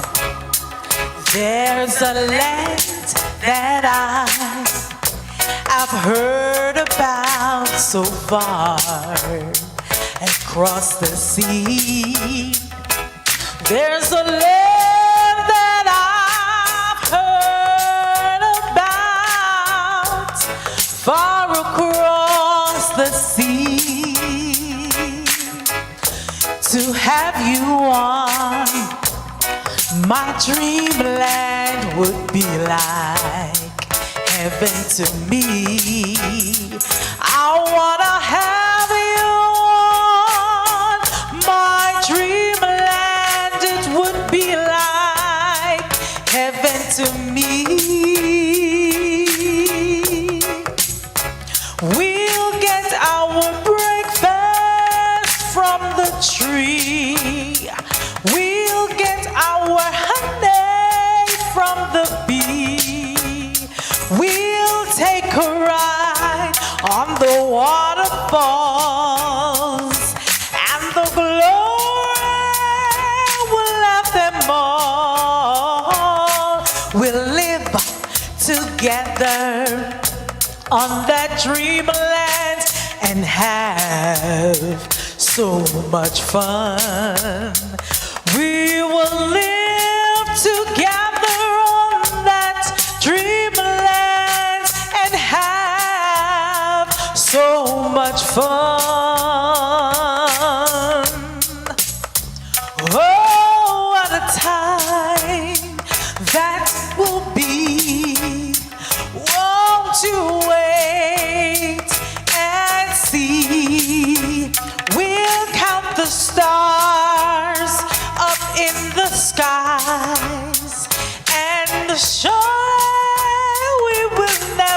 die. Oh, I'm confident we will never die. Oh, I know that we will never die. Well, I'm confident we will never die. You're in my dreamland, my dreamland. Won't you come with me in my dreamland? You're in my dreamland. You're in my dreamland. You're in my dreamland. You're in my dreamland.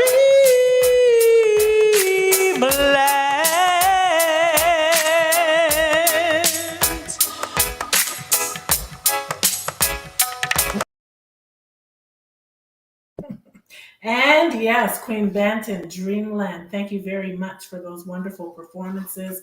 You are behind the scenes, in front of the camera. You continue to give all that you give to the Black Action Defense Committee. Let's give a round of applause to Sister Simone Banton, otherwise known as Queen Banton.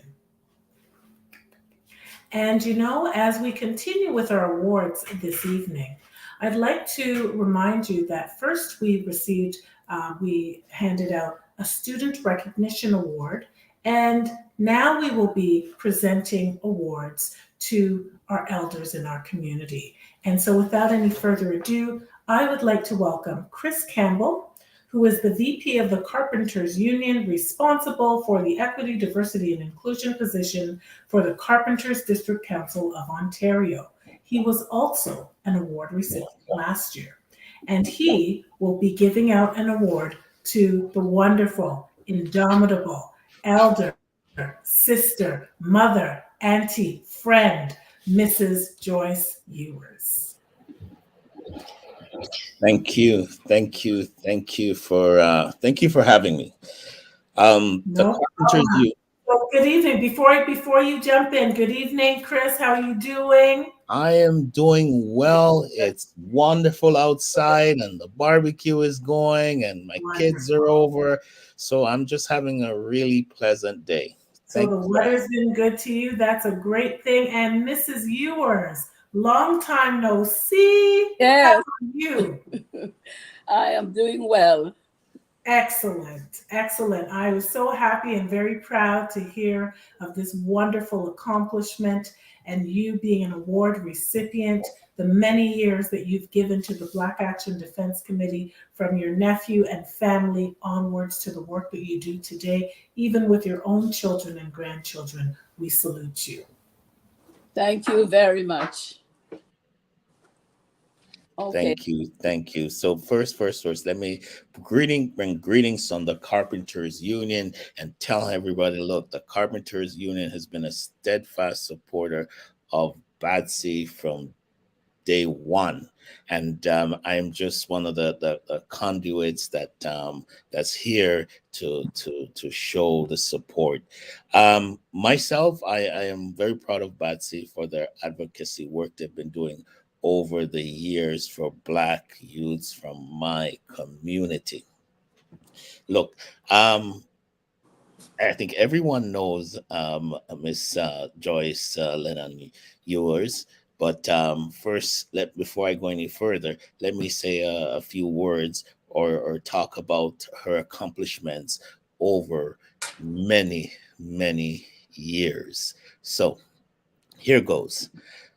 Miss Joyce Lennon Ewers came to Canada September 1967, trained in both Jamaica and England as a registered nurse and midwife. Joyce worked as a registered nurse in various hospitals in Ontario. Joyce attended university while working full-time and raising her beautiful children. She's a graduate of York University in political science and psychology. After an injury, she returned to York University to obtain a Bachelor of Science degree in nursing in order to advance her career. Joyce started the Future Academy of Healthcare in 2009. She successfully helped students become registered personal support workers, with 100% of her students passing and moving on to employment. She started the Mississauga Caribbean Social Group. Her concern at the time, and still remains today, was young people hanging out at the malls with nowhere to go. The social group was for youths and single adults in Mississauga. Joyce also managed the Jamaican Pavilion in Carisaga, a multicultural community festival, for several years. Joyce was a member of the Carisaga Committee Board and the Peel Multicultural Council Board. Although retired now, Joyce remains a nurse at heart and is active in the community, supporting and attending numerous events each year. Joyce is also presently writing a book of her life and her experiences. Joyce is also active in the community. Yes, she's active in the community, the Jamaican community, the Caribbean community, and I'm so proud of her. Next, Joyce joined the Black Action Defense Committee when her nephew, Michael Wade Lawson, was murdered by the police in Mississauga in 1988 and has remained a committed member ever since. Now, without further delay, it's my pleasure to present the award for dedication to Miss Joyce Lennon Ewers. Thank you, Miss Ewers. Thank you, Chris. I appreciate the fact that you have given me this award. I really adore it. And you've said so much about me that there isn't much more I can say of myself. And so I will talk a little bit about Dudley Laws, how a brave and strong a man he was to fight these battles of rights for Black people in Canada. I supported it very much, and I will never forget 1988. He was there with Batsy's members at our door to give us both physical and moral support because we were devastated as a family. And I never forget this. And from that day on, I said, when I realized the work he was doing in the community, he and the members of Batsy, I decided I had to join up with them. And so we marched to different events, different tragedies. In the 80s and 90s, there was a lot of shooting and killing of Black people by police, and they were getting away with it. And I think Batsy was the best thing that could happen to the community. So when I saw what was happening, I had to take part in it. We as Black people cannot give up. We have to keep on fighting for our rights as our forefathers did for many years. God bless you, Batsy, and I hope we'll keep going for as long as we can. And thank you very much for giving me this appreciation award. Thank you, and have a good evening. And good evening to you, Mrs. Joyce Lennon Ewers, winning the Scholarship Award presented by Chris Campbell. And now, Carolyn Egan will be presenting the next award recipient, Ivan Dons, with this. Carolyn Egan is the president of the United Steelworkers Toronto Area Council and is an activist in the trade union. She's an activist in the trade union, women's and reproductive justice movements of the Black Action Defense Committee. And so over to you, Carolyn and Ivan. Thank you so much. Thank you. And I certainly bring greetings from my union, the United Steelworkers. It's an absolute honor for me to present this award of excellence to Ivan Dawes, who's a trade unionist and a community activist. Ivan emigrated from his home country of Jamaica to Canada many years ago. He became a skilled tradesperson in the building trades, the construction industry in this city, and he's a member of the International Union of Painters and Allied Trades. Ivan's always been a man looking to help those who are coming up behind him.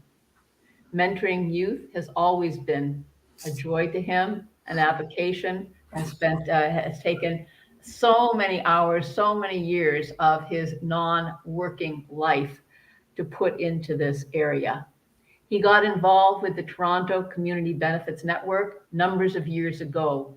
And this is a coalition of trade unions and community organizations who work with huge corporations like Metrolinx to try and open pathways to young people to get into the trades, to get good union jobs that could sustain them for their whole lives and their families. There were many barriers, obviously, and the Toronto Community Benefits Network saw those barriers, and they needed people like Ivan to work with them to fight to change the situation for so many. And I think when you look at the work that's been done there, and I would say probably it's one of the most successful programs of its kind in the country. And not only is it providing young Black youth the opportunities to get into a decent union job in the skilled trades, what it's doing is opening pathways for so many racialized communities. And I think you need the skills, obviously, to do the trade that you want to make your life's profession, but you also need the emotional support, the counseling, the mentorship, being the father, the brother to so many, to help them develop the confidence to be able to take on the tasks that are before them and not be deterred by the many barriers that could potentially come forward. And this is exactly what Ivan has been doing. And I think TCBN, I've been involved in it myself to a much lesser degree, is just so thankful the work that he has put in over these many, many years. But I think it's also important to note that he's also a community activist beyond the union movement. I was reading some of the things that you did. For example, when a school in a rural area of Jamaica saw the need to refurbish the building there to give the education that the young students in truth needed, he immediately began a fundraising campaign to raise the funds necessary, and it surpassed its goal. But not only did he raise the funds, he went down and brought the skills that he learned in his trade to make that a reality. And I think it's now sort of the crown jewel of that community. When he heard that the Jamaican Canadian Association needed some assembly rooms, meeting rooms repainted, he didn't just wait to see if there'd be a budget line to see if that could happen. He gathered 20 friends, brought them there. They repainted from top to bottom. When he heard that a mission in Oshawa needed help to provide a Christmas dinner, this was just last year, if I believe, in 2021, to homeless and others on the streets in that city, he raised that money from his own pocket and organized and did it. And this is the type of man he is. Now, he's been recognized. He was given the Bromley Armstrong Award by the Toronto and York Region Labor Council. He has been given recognition by the Coalition of Black Trade Unionists. But this award today is from his own community, and it means so tremendous, such a tremendous amount. I don't think there's any doubt about it. And the thing is, someone who has done as much as he has could sit on his laurels and say, well, time for others to take up the torch. But you know, he's not that kind of person. And in 2020, when racism raised its ugly head once again in our city and nooses were found in building sites throughout the city of Toronto, he immediately rose to the challenge once again, because this was white supremacists in the building trades telling Black workers on those work sites that they were not welcome. Only white men were welcome here.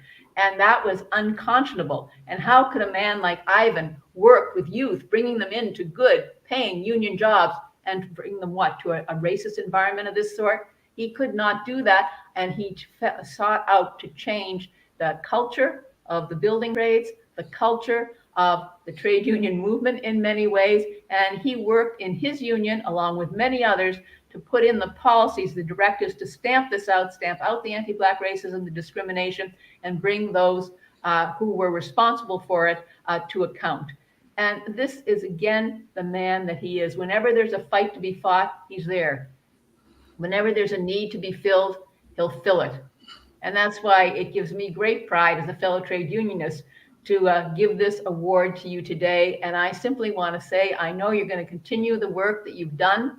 And I wish you every congratulations and want to let you know that you have inspired us all. So congratulations, Ivan, for all that you have done for all of us. Thank you. Thank you, Sister Carolyn. First, I want to say thank you to the Black Action Committee for choosing me for this award. I want to thank my nominator, thank my family for their support, my brothers and sisters of the International Union of Painters and Allied Trade. I want to thank you. I'm able to do what I do because of your support. To fellow recipients, congratulations. The work I do in the community, I don't do it for praise. I do it because it is important and necessary. I was taught from an early age to give back. My mom always said, never wear catching gloves on both hands, but leave one of your hands free to throw something back. I was able to do that last Christmas when I teamed up with the Backstage Mission in Oshawa to provide Christmas dinner for 250 homeless people. My family came out to give their support. Thank you, Sherma, Terrell, and Brian for coming out to help. I was also able to sponsor 2 youths from 360 Kids, a York Region organization that works with homeless youth. Just this past Wednesday, I organized the beautification of Little Jamaica on Eglinton Avenue, where my colleague and I went down there to paint the planters along the road. Hopefully, it will bring back some business to the area. Brother Dudley was an agent for change. Because of his work, we now have the Special Investigation Unit, the SIU, to investigate police misconduct. That made me realize that my work must not just touch life, but also change system. That's why I co-wrote a resolution for the recruiting and retention of Black people in the trade and for a path for them to go in leadership role. I'm happy to say today that the International Union of Painters and Allied Trade Executive Board has passed that resolution. And they have asked me to work with Morehouse College in Atlanta to create a curriculum to train Black members of IUPAT, both here in Canada and the United States. We must change the system in which we work, or nothing will change. Brother Laws has set an example for us to follow. We must follow it. Thank you, the audience, for supporting this award. I will cherish this award forever.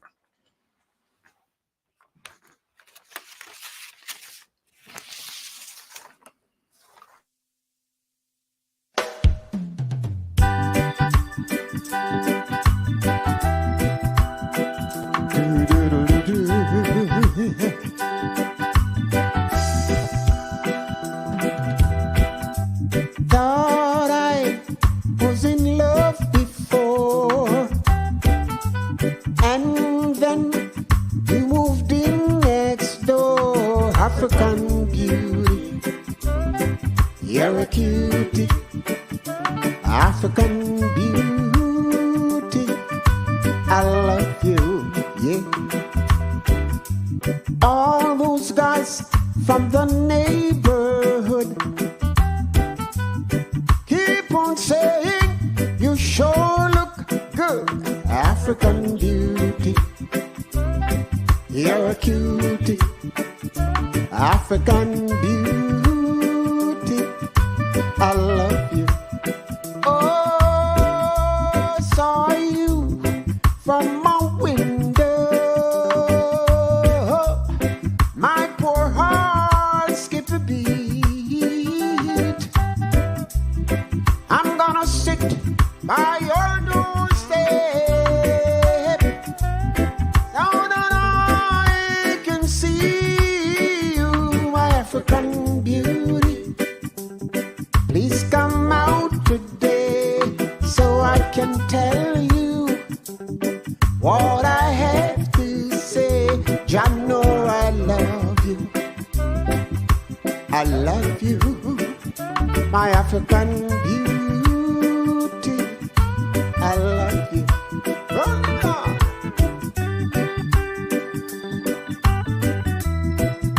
Oh, baby.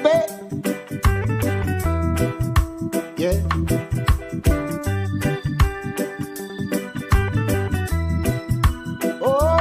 Oh, saw you from my window. My poor heart skipped a beat. I'm gonna sit by your doorstep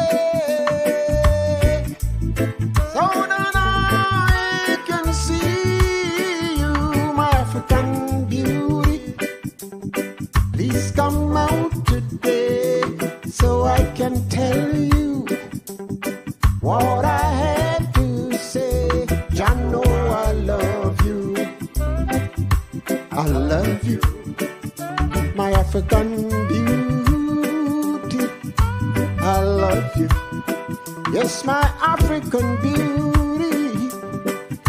I love you, my African beauty. I love you. I love you, I love you, I love you, my African beauty. I love you, my African beauty. I love you. Yes, my African beauty.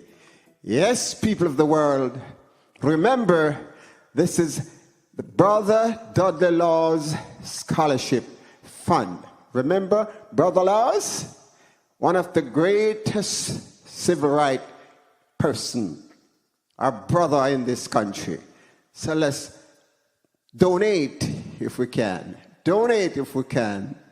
Those of you who can, please donate to the scholarship fund. And may God keep and bless you all. Next song, my brother.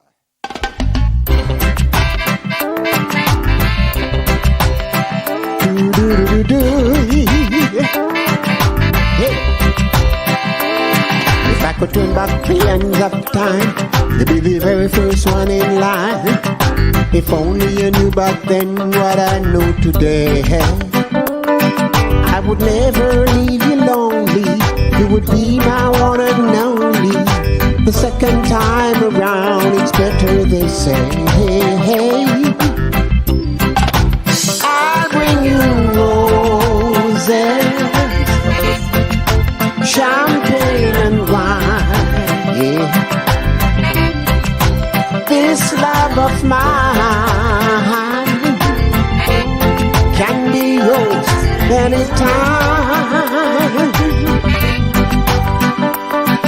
Sometimes I come around and we share some funny stories, but behind my laughter lies the tears of a clown. Yeah, I remember even then you told me over and over again, you're never gonna miss the water till the well runs dry. But I got so much I'd like to say, but the right word won't come my way. So hear what I gotta say to you today. I bring you roses, champagne and wine. Yeah. This love of mine can be yours anytime. Yeah.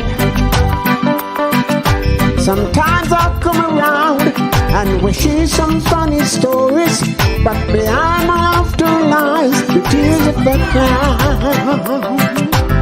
Blow your horn, Mr. Green. Now.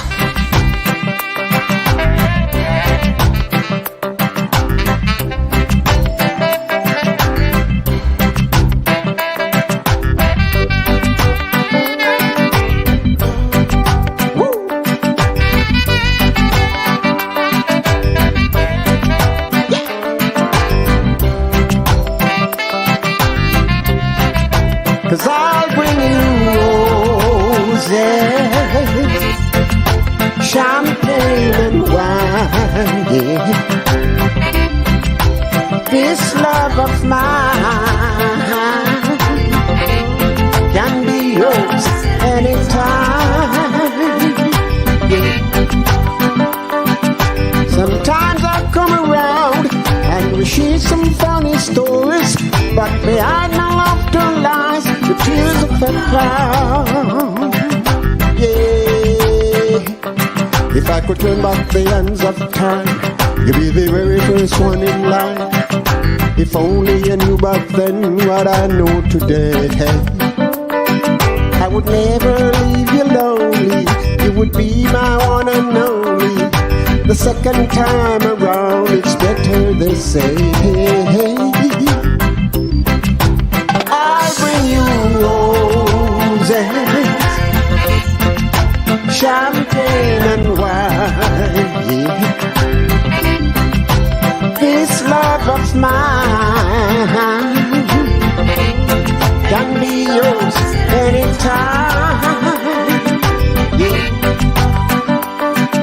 Sometimes I come around and we share some funny stories, but behind our laughter lies the tears of the clown. Yeah.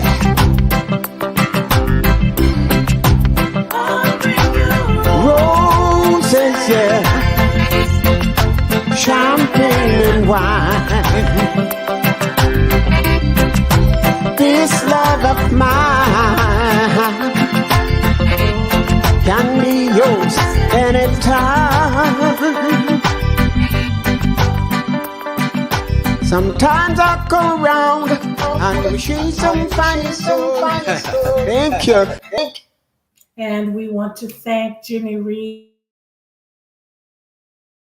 as always, supporter of the Black Action Defense Committee, and we hope you are rocking along. I saw the chat moving and grooving. Thank you, Brother Reed. And so now I'd like to turn the floor over to Mr. Kingsley Gilliam to present the next award to Mike York.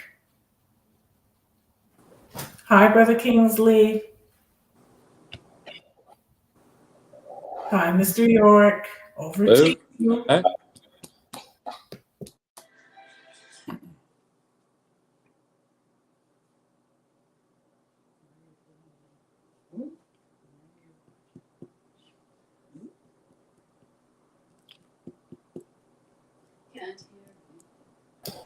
Okay, Brother Kingsley, please unmute your microphone. We can't hear you, so just get that going. That's right. I was asking if you were going to read his bio or I should. Yeah. Happens all the time. Don't worry about it. Okay. So, Mr. Mike York, president of the Carpenters District Council of Ontario, has over 25 years of experience in Ontario's unionized construction industry. The council represents over 30,000 members. As president, he has extensive knowledge of collective bargaining and arbitration issues and is involved in numerous political, community, and training initiatives. Mr. York has a solid background in workplace health and safety issues, post-training and on-site representation perspectives.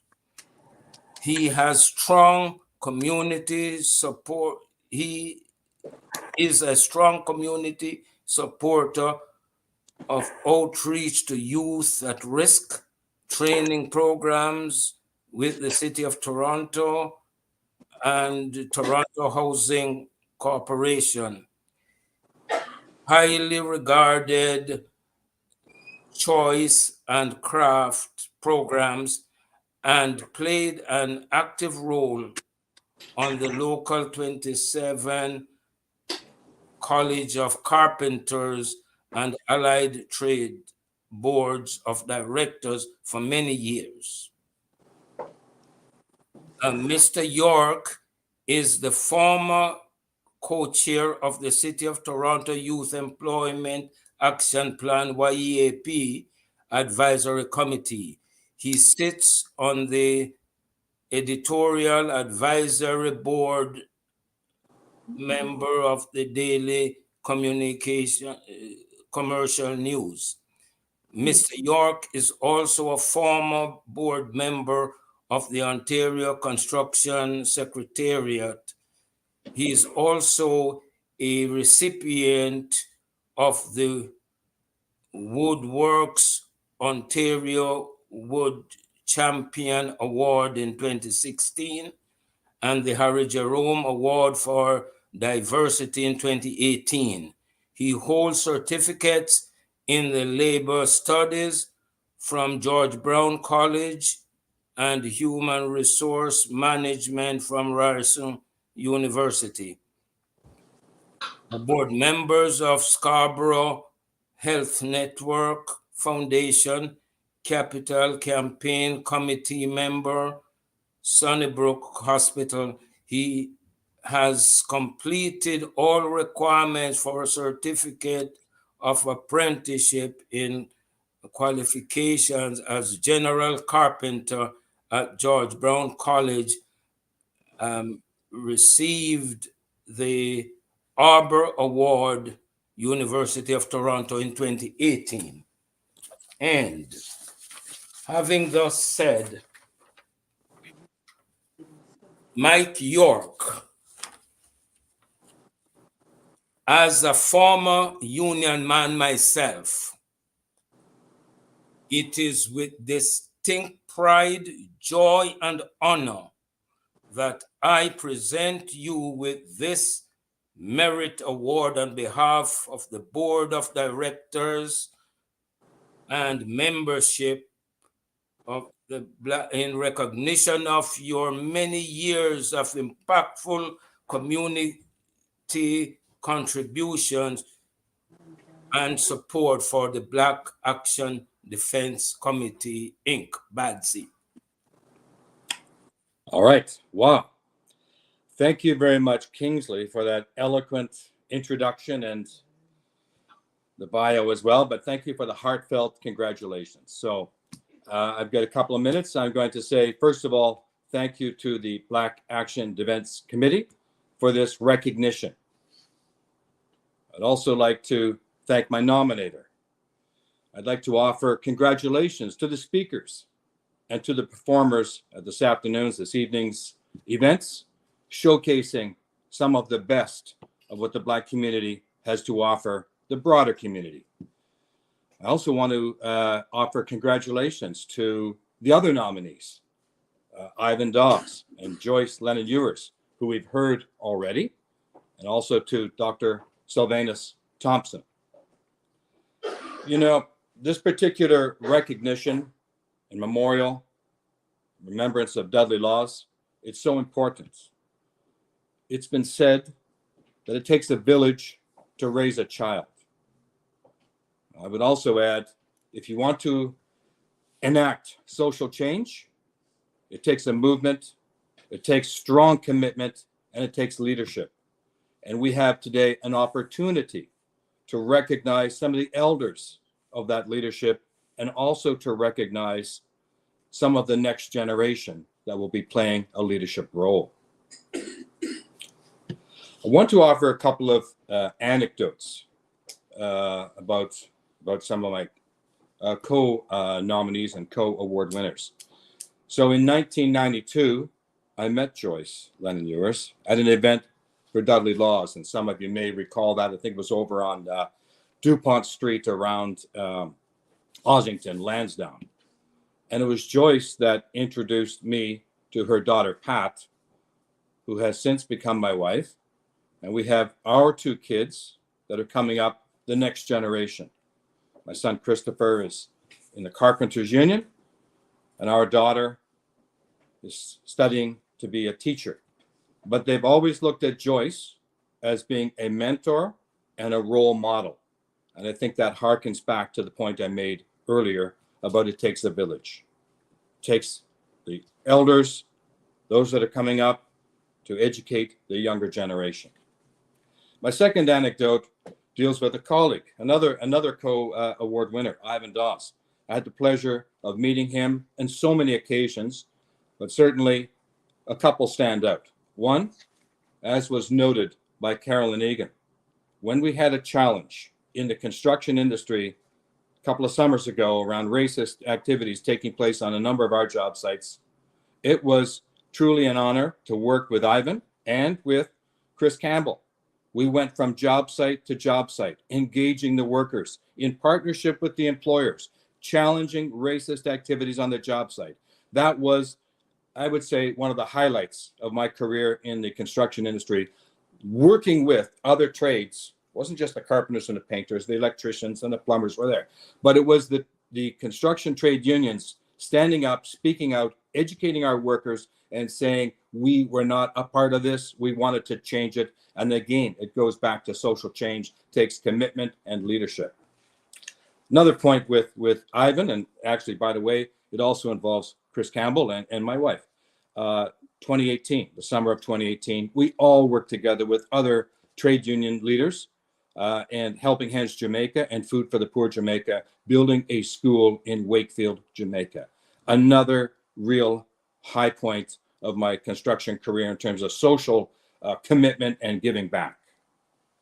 So with those anecdotes, I would like to say and wrap up and say thank you very much to the committee for this honor.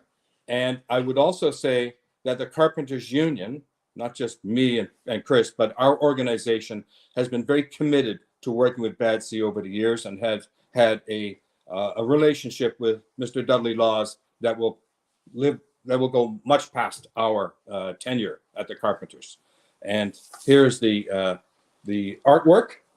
And Chris and Ivan will recognize this as very reminiscent of the work of Edna Manley that we saw in Jamaica when we did a tour of the National Gallery of Art in Kingston, Jamaica. So this is, like I say, very reminiscent of the work of Edna Manley, and it will be something, a pride of place in our home from now on.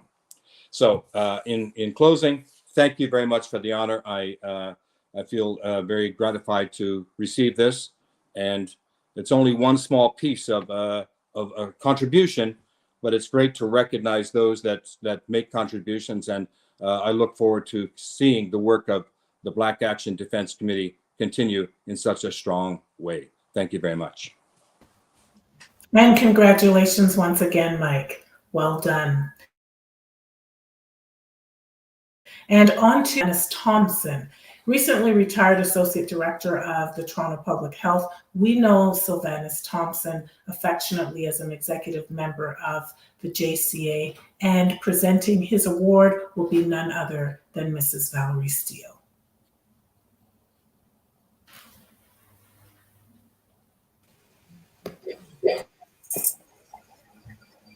Congratulations all, and good to see you once again. Blessings, Tando. Always a pleasure. Always.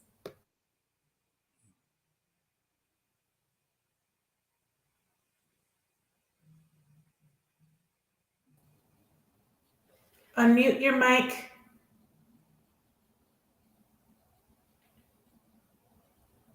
Let's see if we can hear you now. Can you hear me now? We can hear you now. Good job. Good evening. Good to see you all. Dr. T, congratulations, and congratulations to all of the other recipients too.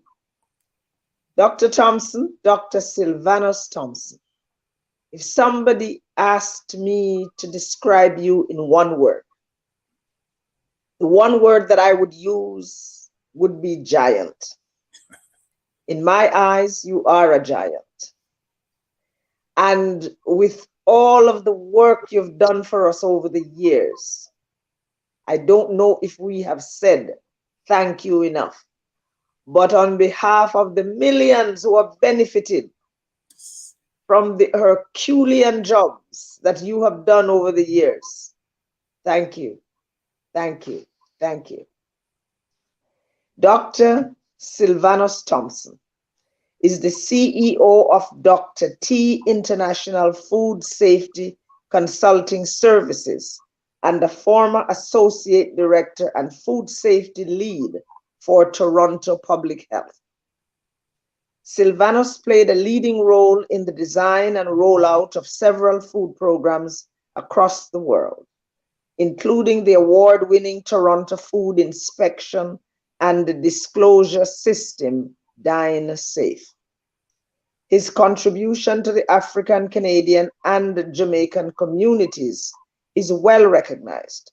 He is a member of the Community Advisory Team for a major COVID-19 research project, which is aimed at using data to determine the epidemiological and socioeconomic factors contributing to higher rates of COVID-19 in African Canadians compared to other groups.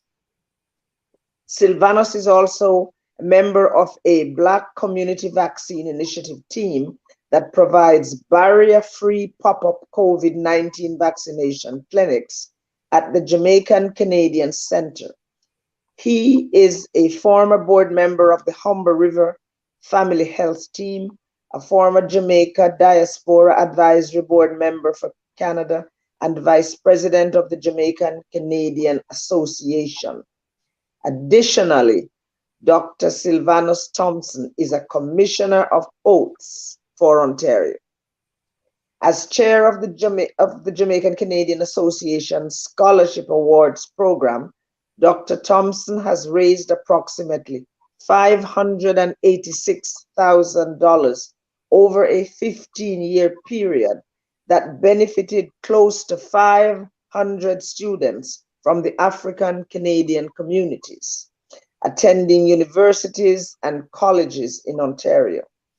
He was very influential in ensuring the initial launch of the Dudley Laws Memorial Scholarship and continues to actively support the program and as well as other BADC initiatives. Sylvanus is the recipient of a number of professional and community awards. These include the Governor General Jamaica Diaspora Award of Excellence, the Jamaica Diaspora and Friends Champions Award for dedicated service and contribution to the development of Jamaica, and the Government of Ontario Award for service to the community. And that is just a small amount of stuff. He does a lot more. Plus, plus, plus, plus, plus. And we appreciate it, Dr. T. And we like the fact that you're still grounded. And we like the fact that you have used your education to benefit us exponentially. God bless you, keep you, and continue to guide you, and continue to keep your passion going for our community. Thank you, thank you, thank you. It gives me great pleasure. I am tickled purple to present you with the Legend Service Award on behalf of the Board of Directors of the Black Action Defense Committee. Thank you, thank you, thank you. Oh, thank you, Valerie. Right, it was always a pleasure working with you. I work with you as a part of the Jamaica Diaspora Canada Foundation, as a part of when you were president of the JCA. So it's a long history of service between us. Okay. Community service and volunteering have always been an integral part of my life, and I've consistently contributed to not just the Jamaica diaspora in Canada, but the entire African Canadian community for a number of years. The Jamaica Canadian Association Scholarship Awards Program is one of the ones that I'm maybe most proud of. And as Valerie indicated, as chair of that committee, I've assisted in raising over $500,000 for students from the African Canadian community attending colleges and universities in Canada. And it was an honor and a privilege to assist in establishing a scholarship in memory of the late Dudley Laws, who has done so much for not just the African Canadian community, but other communities in Canada. And I continue to support that initiative and several other BADC initiatives. None of what I've done was done with the intent of being recognized or being rewarded. However,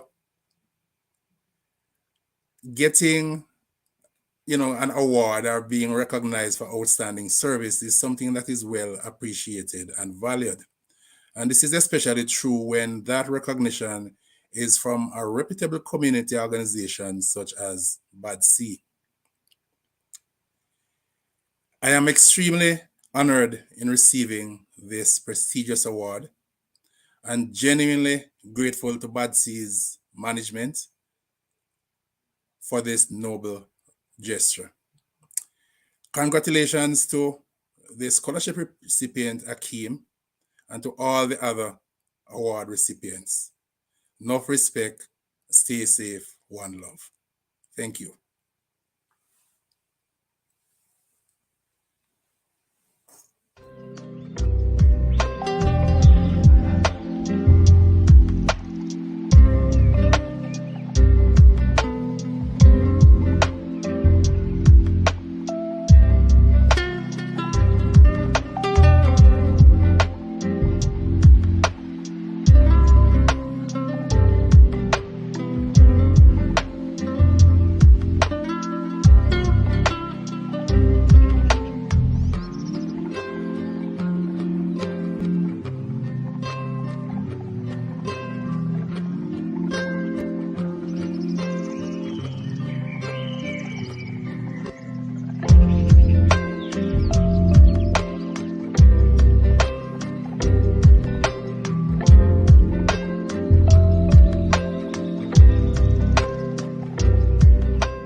And so as we come to the end of the 2022 Dudley Law Scholarship Awards event, I have the privilege of giving you your vote of thanks. Mr. Laws would recite one of his favorite quotes at the end of every event, and it goes like this: "Chance has never yet satisfied the hope of a suffering people. Action, self-reliance, the vision of self and the future have been the only means by which the oppressed have seen and realized the light of their own freedom."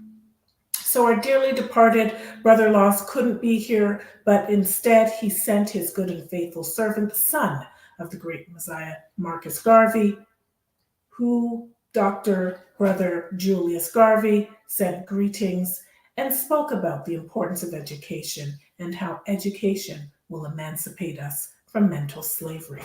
He sent Elderly Williams, who inspired young people to reach their full potential by exploring their identity, finding out more about who they are, and reaching back to fetch it. Congratulations, To our awards recipients, Akil Barrett, Joyce Lennon Ewers, Ivan Dawns, Mike York, and Dr. Sylvanus Thompson. And so we'd like to thank Mr. President Hewitt Logue, Vice President Mrs. Valerie Steele, and Communications Officer Kingsley Gilliam for giving their updates and tireless work over the years to support and continue the work that Mr. Laws started. We'd like to thank our performers, the African Drummers Collective, saxophonist Dave McLaughlin, trumpeter Jeff, minister Stacy Little, Jimmy Reed, and Queen Banton. We'd like to thank performer and technical producer Queen Banton for the work that she continued to do both in front of the stage and behind the scenes. We'd like to shout out our founding members who were there that fateful day following the police killing of Lester Donaldson at the city's first soul food restaurant, none other than the Underground Railroad. Dudley Laws, Derry Mead, Brian Hyman, Namvuyu Hyman, Charles Roach, Paul Nana Caffelli, and to our continued long-standing members, Colin Kerr, Ed Clark, Brian Hyman, Charles Roach, Milton Blake, Derry Mead, Lennox Farrell, Joe Tuzi Laps, Jack Johnson, Clem Marshall, Manifa Owusu, Akua Benjamin, Akila Mead, Bromley Armstrong, Joyce Ewers, Oliver Springer, D. Baptiste, Shamba Amani, Nzinga Walker, Paulette Sr., Sammy Mead, Chris Wasson, and the list goes on and on. And so we'd like to thank the Consul General Downer of Jamaica and President Patterson of the JCA for bringing us greetings and for their continued support of the Dudley Laws Scholarship. We'd like to thank Hugh Reynolds School for bringing us greetings. This award has helped keep the work of Mr. Laws and Badsy alive by honoring and educating our young people on the importance of eradicating anti-Black racism wherever it is in the world. And so, before we end with the performance by saxophonist Dave McLaughlin, I'd like to make sure that we continue to sing By the Rivers of Babylon, a song that we all know and love. By the rivers of Babylon, where we are down, and they wept when remembered Zion. I see you, Brother Logie. Yes, Sister Tando. Listen. Did you want to add something before we go? I want to personally extend thank you to you. You have thanked everyone, so I need not go there. But to you for all the years, I can remember you as a little girl with ponytail and walking with that megaphone and shouting, "What do we want? When do we want it?" I can remember those days, and you're sticking with us. You have gotten your education, and you could have moved on, but you're grounded. Your parents you're coming from, kept you grounded, and I just want to tell you how much we appreciate what you have done. You're sticking with us, and you have done magnificent job in being the MC for this program. You did it last year. It was great, but I think this year you took the bar higher. So again, thank you, and on behalf of the board, and you're always welcome to call on us and rap with us. And as soon as we get the new office open, you will be the first to get an invitation to come there. Okay, so, I just want to thank everyone who has tuned in this evening, all the participants who has made this evening the success it has been. I can see from the chat that the folks were enjoying it, and we'll continue to do the work that Brother Laz, on the night he passed, begged us not to let Badsy fail. You remember, you were there. Correct. Yes, not to let Badsy fail, because there's still a lot of work to do in our African community. So we'll keep the torch burning. Excellent. And thank you so much. We appreciate all that you continue to do. And let me say hello to your lovely wife. Yes. How are you, sister? We see you. I'm fine, thank you. In the background. Give me a wave. Thank you. You take good care. Okay, thanks a lot. Bye now. And we will end this year's 2022 session with none other than Dave McLaughlin. We hope you enjoyed us. See it and be here with us, same time, same place, in person next year.